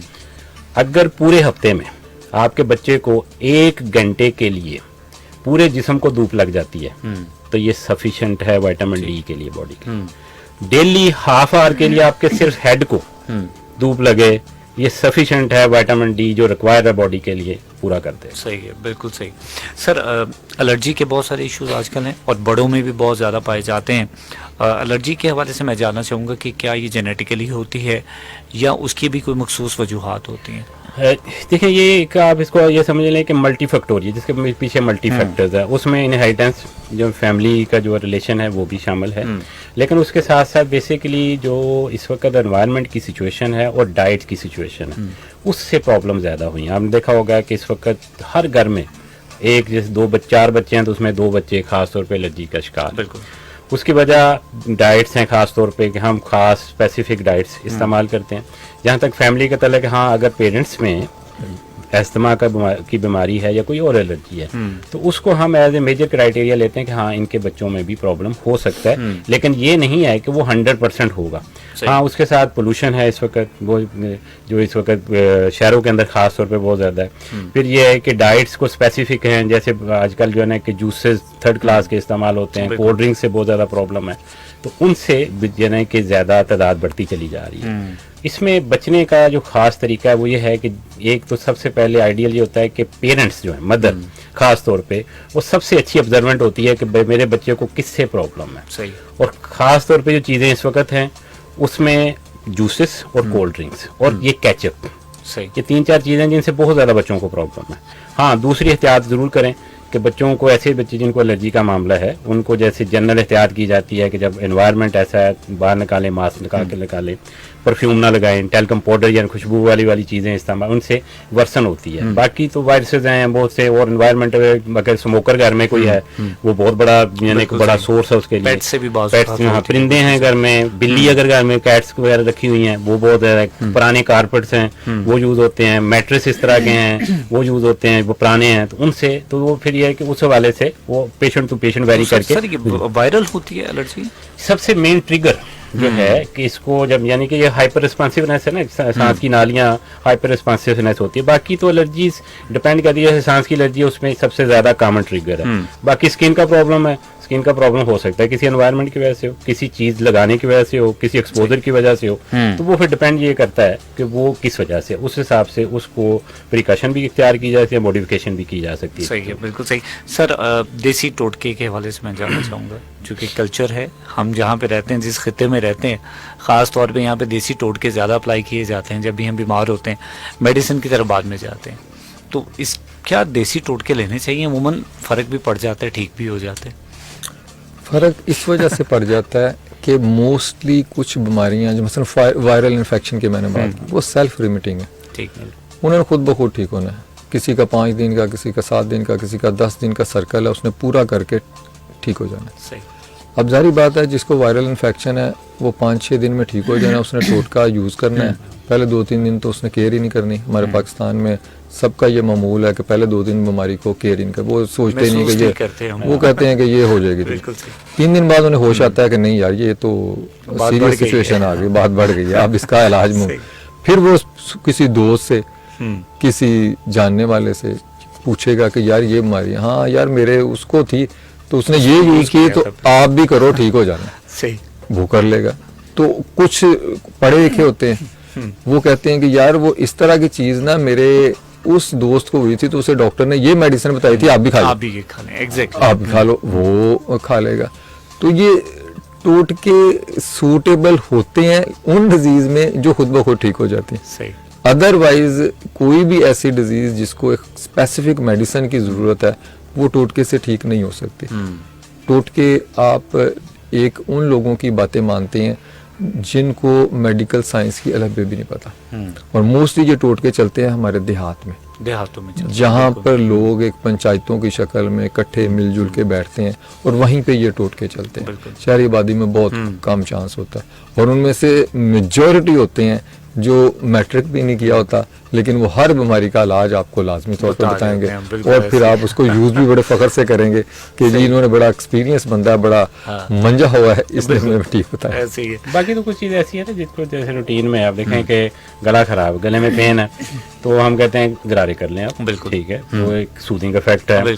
आप नीम गर्म चाय ले लेते हैं, कॉफी ले लेते हैं, कोई तरह की, उससे उसका सूदिंग इफेक्ट वो एक नेचुरल है, वो होना ही होना। वो उतनी देर में वो कर रहे होते हैं, तो वो जैसे डॉक्टर फान ने बात की, तो वायरस होता है, वायरस अपनी साइकिल कंप्लीट करके वो ठीक हो जाता है। हम ये समझते हैं कि इस वजह से ठीक हुआ, हमने वो कुछ चीजें हैं कि ठीक है, ये शहद, जैसे हम बच्चों में बात कर बहुत कफ होती है तो हम बात करते हैं कि हाँ करें, आप नीम गर्म पानी लें, थोड़ा सा शहद डालें उसमें। शहद डालने की वजह एक तो नेचुरल भी है कि ठीक है, उससे रेमेडीज हैं उसके अंदर, ठीक है। दूसरा ये भी होता है कि थोड़ा सा मीठा हो जाता है, बच्चा आसानी से ले लेता है, तो उसका सूदिंग इफेक्ट भी है, थोड़ा सा टेस्ट बेहतर हो जाता है, तो वो बेहतर हो जाते हैं। तो ये कुछ में है भी, यानी कि जाहिर है कि ये मेडिसिन जो एक्सट्रैक्ट की गई वो बहुत से प्लांट से, इन चीज़ों से ही एक्सट्रैक्ट होके फिर जाने के आगे डेवलप हुई सारी। तो कुछ भी हैं भी और कुछ ऐसे ही हैं वो सीना बसीना मिथ चली जा रही हैं वो सही है। सर स्पेसिफिक ग़िज़ा की तरफ आते हैं कि दवा से बेहतर है कि हम अपनी खुराक बेहतर करें तो बहुत सारी बीमारियों से बचा जा सकता है। तो आप क्या कहना चाहेंगे? हमारी चूँकि स्पेसिफिक मील में अगर ब्रेकफास्ट में देखें तो बेकरी का इंटेक बहुत ज़्यादा होता है कि उसमें हम रस है, बिस्किट है, ये अमूमन हम 2-4 तो मतलब बगैर किसी वजह की खा लेते हैं और हम नहीं समझते कि ये अल्टीमेट हमारी डाइट के ऊपर किस हद तक इफेक्ट रखते हैं। तो वो बच्चों को भी हम उसी तरह दे रहे होते हैं और वो फिर अल्टीमेट उनके टेस्ट बड्स डेवलप हो जाते हैं। जैसे जैसे वो ग्रो करते हैं वो फिर उनकी लाइफ का एक मुस्तकिल हिस्सा बन जाते हैं। तो किस हद तक ये नुकसानदेह? उसमें देखें कि जितनी बेकरी आइटम्स हैं वो आप देखें कि मेजॉरिटी जो है वो कार्बोहाइड्रेट्स सारे के सारे, ठीक है। जब आप उसको यूज़ करेंगे तो ज़ाहिर है कि एक्सेसिव अमाउंट में उसके साइड इफेक्ट आएंगे। मैं तो कहता हूँ कि आइडियल, हम बच्चों को कहते हैं कि आप एग जो है वो तो हर ब्रेकफास्ट में आप बेशक किसी ना किसी फार्म में, बॉयल फार्म में रख लें, आमलेट में रख लें, दूसरी फार्म में रख लें, या साथ जो पराठा, ठीक है, अगर खाता है बच्चा है तो बहुत अच्छी बात है, ठीक है, वरना थोड़ा सा दही इस्तेमाल कर लें। जो आम छोटा बच्चा है बहुत अभी इतनी, तो उसके लिए दूध एक आइडियल है कि सुबह उसको दूध जो है ना कि वो मुख्तलिफ फार्म में दिया जा सकता है। बिल्कुल सही है। और बेकरी के अलावा जो जंक फूड्स हैं, और उसके बहुत सारी कंप्लेंट्स होती हैं। जो हम खुराक की बात करते हैं तो ये अमूमन ये दो वो चीज़ें हैं जो बच्चों में बहुत ज़्यादा इसकी रेशो होती है। इसकी वजह भी यही है ना कि मोटापा जो ऐसे ओबेसिटी हो रही है, फिर ये डायबिटीज़ की रेशो बढ़ रही है, उसके पीछे भी जंक फूड्स और ये बेकरी आइटम और मीठा जो है आप कार्बोहाइड्रेट, उसकी वजह से ही ये सारे मसाइल पैदा हो रहे हैं। सर नौजवानों में ये रेशो पिछले कुछ अर्से से बहुत ज़्यादा देखने में आ रही है, जिसमें ब्लड प्रेशर के इश्यूज़ हैं और हार्ट के इश्यूज़ भी सामने आते हैं। और हमें यंग एज में बहुत सारी कैजुअलिटीज़ भी लास्ट कुछ अर्से से दिखाई दे रही हैं, जिसमें शायद हमें ही लगता है कि जंक फूड्स का इंटेक बहुत ज़्यादा है। बिल्कुल एक फैक्टर बिल्कुल जंक फूड का और डाइट के बैलेंस ना होने का, और फिर ये है कि उनकी जो रूटीन है खाने की उसके भी जो नॉर्मल रूटीन है उससे हट के क्या हुआ कि दोपहर 11 बजे ही जो है ना कि वो जूस लिए, साथ बर्गर बना लिया, कोई और खा, तो इस तरीके से जो है उस वजह से प्रॉब्लम तो आ रहे हैं। बाकी ये है कि डाइट ज़ाहिर है कि बाहर से जो जंक फूड हैं उसकी क्वालिटी, उसकी जो है ना कि मुख्तलिफ उसकी जो है प्योरीफिकेशन है, उसका भी इशू है, जिससे ये मसाइल तो डेफिनेट। सर क्या रिक्वायर करते हैं स्पेसिफिक लाइफस्टाइल बच्चों के लिए, क्या होना चाहिए अमूमन जो ग्रोइंग एज में होते हैं, अभी टीन एज में आने वाले हैं, उनके लिए एक हेल्दी लाइफस्टाइल क्या हो सकता है जिसमें उनका मुतवाज़न ग़िज़ा भी हो, उनकी नींद का सर्कल भी पूरा हो रहा हो? मैं कहता हूँ कि आइडियल जब हम सोचते हैं ना, तो जब हम क्लास 2, 3, 4, 5 में थे तो उस वक़्त सुबह फजर की नमाज से पहले उठना और फजर की नमाज जमात के साथ पढ़ना जाके, ठीक है, उसके बाद जो है कि आके बल्कि जो होमवर्क रहता होता था उस वक्त बैठ के हमने होमवर्क करना, फिर उसके बाद नाश्ता करना और पूरे टाइम पे एग्जैक्ट हमने स्कूल अपने पहुंच जाना, ठीक है, फिर वापसी पे वहाँ पे स्कूल की जो एक्टिविटीज़, उसके बाद आना, खाना खाना दोपहर का, फिर थोड़ा टाइम लाजमी होता था जिसमें हमने रेस्ट करनी होती, सुस्ताना होता था कि सोना है, जैसे केलूला भी हम कहते हैं कि वो होना चाहिए रूटीन में।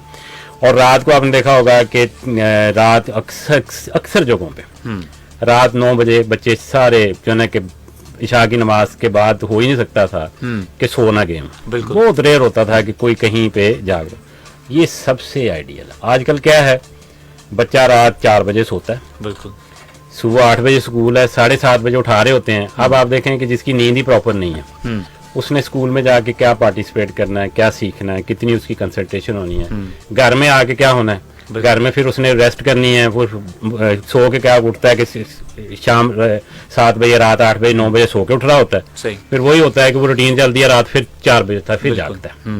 तो इसको ज़रा मॉडिफाई करने की ज़रूरत है। ब्रेकफास्ट प्रॉपर करवाएं बच्चे को, नींद का टाइम यानी कि दोपहर के दिन थोड़ा सा रेस्ट का रखें, और रात को खास तौर पे टाइम पे बच्चों को सुलाएं। सही है, ये सबसे आइडियल है। बच्चे की सेहत भी ठीक रहेगी, बच्चे एजुकेशन में भी ठीक रहेंगे, और जो है कि उनकी कंसंट्रेशन फिजिक भी बेहतर रहेगी। सही है।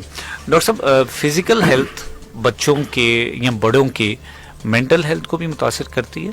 बहुत ज़्यादा मुतासिर करती है।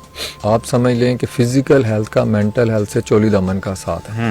सपोज मैं अब एक पेशेंट आ जाता है, बच्चा आ जाता है या कोई यंग आ जाता है, उसको आयोडीन की कमी है, उसको आयरन की कमी है, वो कंसंट्रेशन के साथ पढ़ नहीं सकता, बिल्कुल, उसकी मेमोरी मुतासर होगी, ठीक, किसी को मैग्नीशियम की कमी है, उसमें हार्ट इशू आएंगे।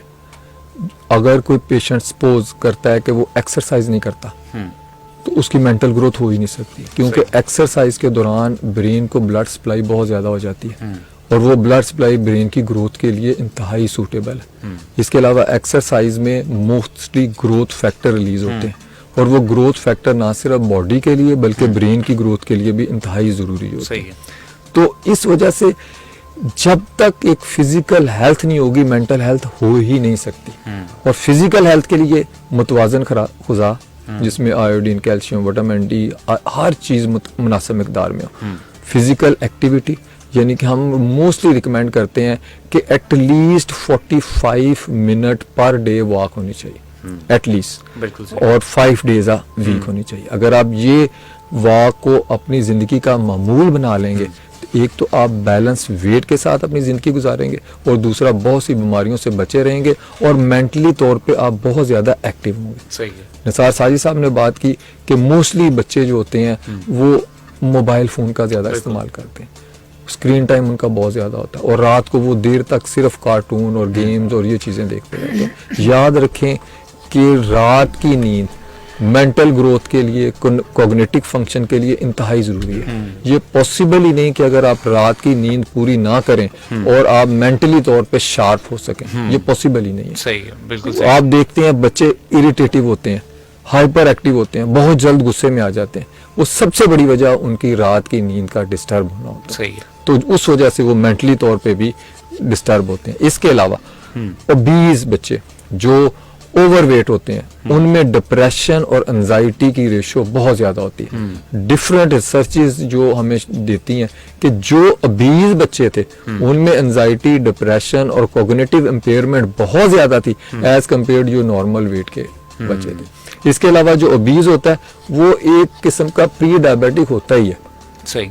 यानी वो डायबिटिक होने के चांस आम पॉपुलेशन की निस्बत उसमें बहुत ज्यादा होते हैं। और जब खुदा न खास्ता वो डायबिटीज का शिकार हो जाए और एक बच्चे को पता चले 10-12 साल की उम्र में कि उसने पूरी जिंदगी मीठा नहीं खाना, उसने पूरी जिंदगी मेडिसिन यूज करनी है, तो आप अंदाजा लगा सकते हैं कि उसकी मेंटल हेल्थ क्या होगी। बिल्कुल सही। वो दूसरों से पीछे रह जाएगा, वो सोचों में रहेगा और अपनी बीमारी का सोचते सोचते वो मेंटली तौर पर इतना वीक हो जाएगा तो ना वो पढ़ने के काबिल रहेगा, ना वो कोई चीज याद करने के काबिल रहेगा और ना वो कोई एक्टिविटी। बिल्कुल सही है डॉक्टर साहब। बच्चों के हवाले से खास तौर पे जब हम फिजिकल और मेंटल हेल्थ की बात करते हैं, चूँकि दोनों का चोली दामन का साथ है, फिजिकल हेल्थ का होना बहुत ज़रूरी है। और ऐसे में जब हमारे आज के दौर में बच्चों के पास गैजेट्स हैं, टेक्नोलॉजी है, रिसोर्सेज पूरे हैं, बैठे बैठाए खाना खाने को भी मिलता है, टेलीविज़न स्क्रीन भी मोबाइल के ऊपर है, फिजिकल एक्टिविटी हमारी तकरीबन ना होने के बराबर है। ख़ास तौर पे बच्चों में भी यही हैबिट जो है वो डेवलप हो रही है।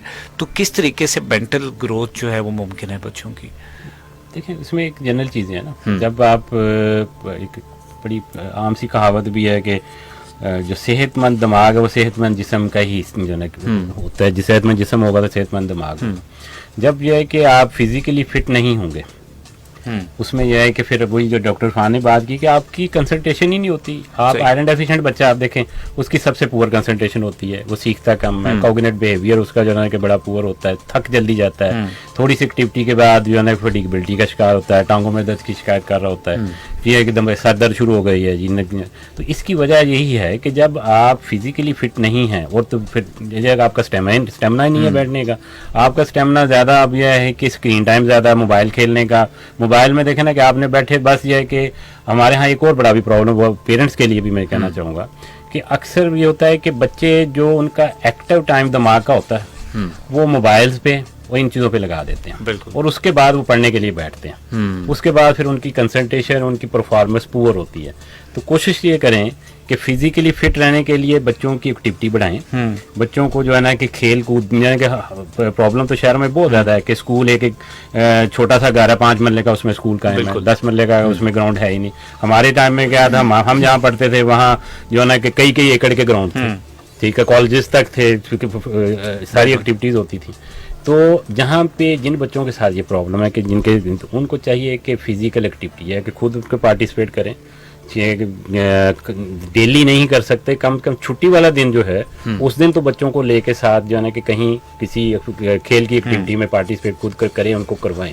उससे बच्चों की एक तो जो है ना कि फिजिकल फिटनेस और फिर दिमागी फिटनेस दोनों, और फिर आप देखेंगे कि जब ये सूरत हाल होगी तो उनका एजुकेशन का लेवल और वो भी बेहतर हो जाएगा। सर बच्चों की अगर हम इमोशनल स्किल डेवलपमेंट की बात करते हैं, पूरी दुनिया में इसके ऊपर काम किया जाता है, लेकिन हमारे यहाँ पे उसके ऊपर प्रॉपर काम नहीं किया जाता है। शायद हम कंसिडर नहीं करते कि ऐसा भी कुछ होता है। उसमें वजह ये है ना कि हमने करना क्या कि हम अपने बच्चों को एक तो ज़हन में ये पहले बैठा लें कि हर बच्चा डॉक्टर नहीं बन सकता, हर बच्चा इंजीनियर नहीं बन सकता, हर जन के दुनिया का निज़ाम ही डिस्टर्ब हो जाएगा। ये सारे बच्चे डॉक्टर बन जाएंगे, बिल्कुल सारे बच्चे फर्स्ट नहीं आ सकते, क्योंकि बच्चा जो है ना कि जाहिर है कि फर्स्ट एक ने या दो ने या जो दो को भी उसी वक्त किया जाए क्लास स्कूल वाले खुद ही करते हैं, वरना एक ही होता है, ठीक है। तो इसलिए एक हमारे यहाँ क्या है कि एक दौड़ नहीं जैसे लगी, और मैं उसको कहता हूँ फोर्स्ड एजुकेशन। बिल्कुल 3.5 साल का बच्चा है, 3 साल का बच्चा है, 2.5 साल का बच्चा है, पैम्पर लगा के स्कूल भेजा हुआ है, देते हैं। बिल्कुल ये अभी उसका लेवल ही नहीं है, आपने उसको स्कूल भेज दिया। फिर दूसरा क्या प्रॉब्लम है, वो जी हमारे अजीजों का फलां बच्चा जो है ना कि वो डॉक्टर बन गया। बिल्कुल ठीक है, तो ये जो है ना कि इस पे भी उस पे इतना स्ट्रेस है। बात ये है कि अपने बच्चे की जो है ना इंटेंशन कि वो किस चीज को पसंद करता है या किस तरह उसकी है कि वो किस में ज्यादा अच्छा परफॉर्म कर सकता है, उस तरफ तवज्जो दें। सही। बच्चे पे मार्क्स लेने का जो स्ट्रेस है ना कि ये आपने 99% लेने हैं, उससे निकालें। सही। बच्चों को जो है ना कि रूटीन के अंदर, हाँ ये है कि एक्स्ट्रा जैसे ये इन एक्टिविटीज़ हैं सोशल मीडिया की, इस तरह की स्क्रीन टाइम से कम करें, प्रॉपर दें टाइम उनका जो है ना कि एजुकेशन प्रॉपर हो, लेकिन ये स्ट्रेस से निकाल दें कि आपने यही बनना है। हाँ, उसकी है ना कि एक लाइन जो है कि आप हेल्प ज़रूर करें, लेकिन उसकी लाइन देखें कि वो किस तरफ उसका माइंड ज़्यादा है, तो वो आप देखेंगे कि उसमें बहुत अच्छा परफॉर्म करेगा। सही। अल्टीमेट सर पेरेंट्स के बिहेवियर को चेंज करने की जरूरत है।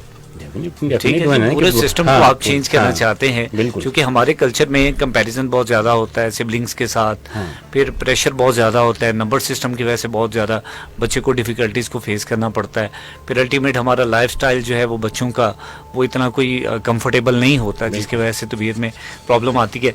सो मैं डॉक्टर इरफान साहब से जानना चाहूँगा सर, क्या रिकमेंडेशन या क्या मैसेज देना चाहेंगे तमाम उन लोगों को जो अपनी फिजिकल और मेंटल हेल्थ या अपनी ओवरऑल हेल्थ को इम्प्रूव करना चाहते हैं? बिल्कुल, ये बात जहन में रखें कि एक सेहतमंद दिमाग एक सेहतमंद जिस्म में ही हो सकता है। तो सबसे पहले अपने मेंटल हेल्थ से ज़्यादा इम्पोर्टेंट है कि अपनी फिजिकल हेल्थ को इम्प्रूव करें और उसके बाद मेंटल ग्रोथ की तरफ आएँ। सही। अब हमारे मुल्क में सबसे बड़ा इशू ये है कि हम साइकेट्रिस्ट को पागलों का डॉक्टर समझते हैं। बिल्कुल। ये नहीं पता कि हमारी तकरीबन 70% आबादी डिप्रेशन का शिकार है। उसको साइकोलॉजिकल कोचिंग की ज़रूरत है। बिल्कुल सही। उसको साइकेट्रिस्ट या साइकोलॉजिस्ट के पास जाने की ज़रूरत है। हमने बच्चों में, जैसा कि निसार साजिद साहब ने बताया, कि मुकाबले की दौड़ पैदा कर दी है। हम उनके नेगेटिव पहले बताते हैं, पॉजिटिव नहीं बताते। अगर जब भी बच्चे को समझाना है, पहले उसके सारे पॉजिटिव उसको बताएं कि बेटा आप बहुत मेहनत भी करते हो, आपको याद भी बहुत अच्छा होता है, आप सारा कुछ बहुत अच्छा करते हो, टाइम पे खेलते भी हो, वक्त भी देते हो, थोड़ा सा ये अपनी राइटिंग को बेहतर कर लो तो आप टॉप कर सकते हो। अगर यही आप सीधा कहेंगे कि आपकी क्या टूटे हाथों वाली राइटिंग है, कुछ तो ये समझ नहीं लगता, इतने बड़े हो गए, तो ये नेगेटिव इम्पैक्ट है जिसकी मेंटल हेल्थ को तबाह कर देगा। तो जब भी बच्चे को समझाना है, पहले उसके पॉजिटिव बताएं, फिर साथ उसके नेगेटिव बताएं, फिर वो उसमें शौक पैदा होगा अपनी इम्प्रूवमेंट का। बिल्कुल सही। ठीक है। और बच्चों की इंटरेक्शन लाजमी रखें अपने एज फेलो के साथ, अपने जूनियर के साथ, अपने सीनियर के साथ। अब बदकिस्मती से सोशल मीडिया ने इंटरेक्शन ख़त्म कर दिया, फिजिकल इंटरेक्शन ना होने के बराबर। हम एक दूसरे के साथ बैठना भूल गए हैं, एक दूसरे के गम शेयर करना भूल गए हैं। पहले बच्चे एक दूसरे के साथ बैठते थे, मोहल्ले में अच्छी फैमिलीज के भी होने, मिडिल क्लास के भी होने, पुअर भी होने, सबने मिलके बैठना। उनको बचपन से पता लग जाता था कि इस क्लास की क्या रिक्वायरमेंट है और क्या डेफिशिएंसी है, इस क्लास की क्या डेफिशिएंसी है, क्या रिक्वायरमेंट है। उनके अंदर जज्बा हमदर्दी बहुत ज़्यादा होता। वो जो कुछ लोग जो पुअर फैमिली से ताल्लुक़ रखते हैं, उनकी मदद करना बड़ा फ़ख्र महसूस करते थे और उसे महसूस भी नहीं होने देते थे। सही। अब हमने बच्चों को बाहर निकलना बंद कर दिया, सिर्फ उन्होंने घर की चारदीवारी में रहना और किसी से कोई इंटरेक्शन नहीं होना, और मोबाइल, लैपटॉप, टैब, ये उनकी जिंदगी है। बिल्कुल सही। अब इस जिंदगी के साथ आप सोशल लाइफ भी तबाह करेंगे, आप उसकी मेंटल लाइफ भी तबाह करेंगे, आप उसकी फिजिकल लाइफ भी तबाह करेंगे। बिल्कुल सही है। बिल्कुल ऐसे डॉक्टर साहब ने कहा कि ये मोटिवेशन वाला, वो बल्कि स्टडी भी हुई कि उन्होंने किया कि एक ग्रुप जो स्कूल का अच्छा, जिनको जिनके ग्रेड अच्छे होते थे, और एक वो जो जिनके ग्रेड बुरे होते, दो ग्रुप उन्होंने कंट्रोल ग्रुप बना के, उन्होंने जो अच्छे वाले थे उनको डांटना शुरू कर दिया, उनकी हर बात पे कीड़े निकालने शुरू कर दिए, जो बुरे थे उनको प्रेस, तारीफ, उनकी मोटिवेशन कर दी। कुछ अर्से के बाद उन्होंने डेफिनेट फर्क ऑब्जर्व किया कि जिनके ग्रेड बुरे थे उनके अच्छे हो गए और जिनके अच्छे ग्रेड थे उनके नीचे आना शुरू हो गए। तो ये मोटिवेशन जो है अपने बच्चे की या वो बहुत ज़रूरी है, कि बजाय कि हर वक्त नेगेटिव चीज़ों पे ही कंसंट्रेट उनकी पॉजिटिव चीज़ों को प्रमोट करें और नेगेटिव को भी एक अच्छे अंदाज से जो हिकमत के साथ जो है कि उन तक कन्वे करें ताकि वो बच्चा सीखे उससे। बिल्कुल सही। सर फाइनली पेरेंट्स के लिए क्या पैगाम देना चाहेंगे बच्चों की बेहतर सेहत के हवाले से? सबसे मेन तो यह है कि बच्चों की वैक्सीनेशन करवाएं। फ्री वैक्सीनेशन गवर्नमेंट की तरफ से अवेलेबल है। बच्चों को अगर आप फ्री में बहुत से खर्चों से अपनी जो है कि सुबह जो इकॉनमी की सूरत हाल है उससे बचना चाहते हैं, बीमारियों पे खर्चा कम करना चाहते हैं, बच्चे को सेहतमंद रखना है, तो बच्चे को एक तो वैक्सीनेशन करवाएं, बच्चे की फिजिकल एक्टिविटी को बेहतर करें और बच्चों का स्क्रीन टाइम कम करें। बिल्कुल सही है सर, आप दोनों का बहुत शुक्रिया, आपने कीमती वक्त दिया। आज हमने बात की है जी बच्चों की सेहत के हवाले से और हमारे साथ स्टूडियो में मौजूद थे डॉक्टर निसार साजिद साहब जो चाइल्ड स्पेशलिस्ट हैं अजीज़ फातिमा हॉस्पिटल फैसलाबाद से, और उनके साथ मौजूद थे जी डॉक्टर मोहम्मद इरफान साहब जो असिस्टेंट प्रोफेसर मेडिसिन हैं अलाइड हॉस्पिटल फैसलाबाद से। प्रोग्राम के इख्तिताम पर सम अप करता चलूँ आज की डिस्कशन को और जो हमारे मौजूद मेहमानों ने बातें कही हैं उन्हीं में से कंक्लूड करता जाऊंगा। और बहुत ही खूबसूरत बात कही बच्चों की सेहत के हवाले से कि ओवरऑल जो आपकी फ़िटनेस है वो आपकी हर तरह से फ़िटनेस रिक्वायर्ड होती है कि अगर आप जहनी तौर पर फिट हैं तो आपको फिज़िकली फ़िट होना ज़्यादा ज़रूरी है। तो सेकेंडली बुनियादी तौर पर चूँकि आजकल गर्मी की लहर जो है वो काफ़ी तेज़ है, उसमें बच्चों को हमें बचाने की ज़रूरत है और उसके लिए ख़ास तौर पर जिन इक़दाम की ज़रूरत है उसको भी हमें दोबारा एक दफ़ा फिर दोहराता चलूँ डॉक्टर निसार साहब की बात को कि ख़ास तौर पर बच्चों को लाजमी आदत डालें कि वो ब्रेकफास्ट करके जाएं, फिर वाटर इनटेक जो है वो अपनी आजकल के दिनों में लाजमी उसको पूरा रखें। थर्ड, धूप में खेलने से बचें, चूँकि कम से कम टाइम धूप में दें, चूँकि जितना ज़्यादा आप धूप में जाएंगे उतना ज़्यादा आपकी सेहत इफ़ेक्ट होगी। और मोटिवेशन के हवाले से जो बात की डॉक्टर इरफान साहब ने बहुत ही खूबसूरत बात की कि हमारी फैमिली कल्चर कुछ इस टाइप का होता है कि हम कंपैरिजन करते हैं या फिर डीमोटिवेट करते हैं जिसकी वजह से हम इमोशनली डेवलप नहीं कर पाते बच्चों को, और ये बहुत ज़रूरी है। पूरी दुनिया में इमोशनल स्किल डेवलपमेंट के ऊपर काम किया जाता है लेकिन अनफॉर्चुनेटली सब कॉन्टिनेंट में मैं बात करूँगा, ना सिर्फ पाकिस्तान में बल्कि इंडिया में, बांग्लादेश में या पाकिस्तान में, इन ममालिक में अमूमन इसके ऊपर कम तवज्जो दी जाती है क्योंकि यहाँ पे कंपैरिजन की दौड़ ज़्यादा है, यहाँ पे नंबर सिस्टम की दौड़ ज़्यादा है। बट आप इन चक्रों से बाहर निकलेंगे, बच्चे को पॉजिटिवली मोटिवेट करेंगे, वो मेंटली जितना स्ट्रांग होगा फिजिकली उतना ही अच्छा परफॉर्म भी करेगा। इसी बात के साथ आज के करंट अफेयर्स से फ़रूख शेख को इजाज़त दीजिए। मेरी आपके साथ करंट अफेयर्स में अगले हफ्ते दोपहर 2 बजे इंशाल्लाह नए मौजू के साथ, नए मेहमानों के साथ फिर मुलाकात होगी, लेकिन उससे पहले हम सोमवार को दोपहर 1 बजे प्रोग्रेसिव पाकिस्तान में फिर मिलेंगे। तब तक के लिए अपना बहुत सारा ख्याल रखिएगा। अल्लाह ने के बाद।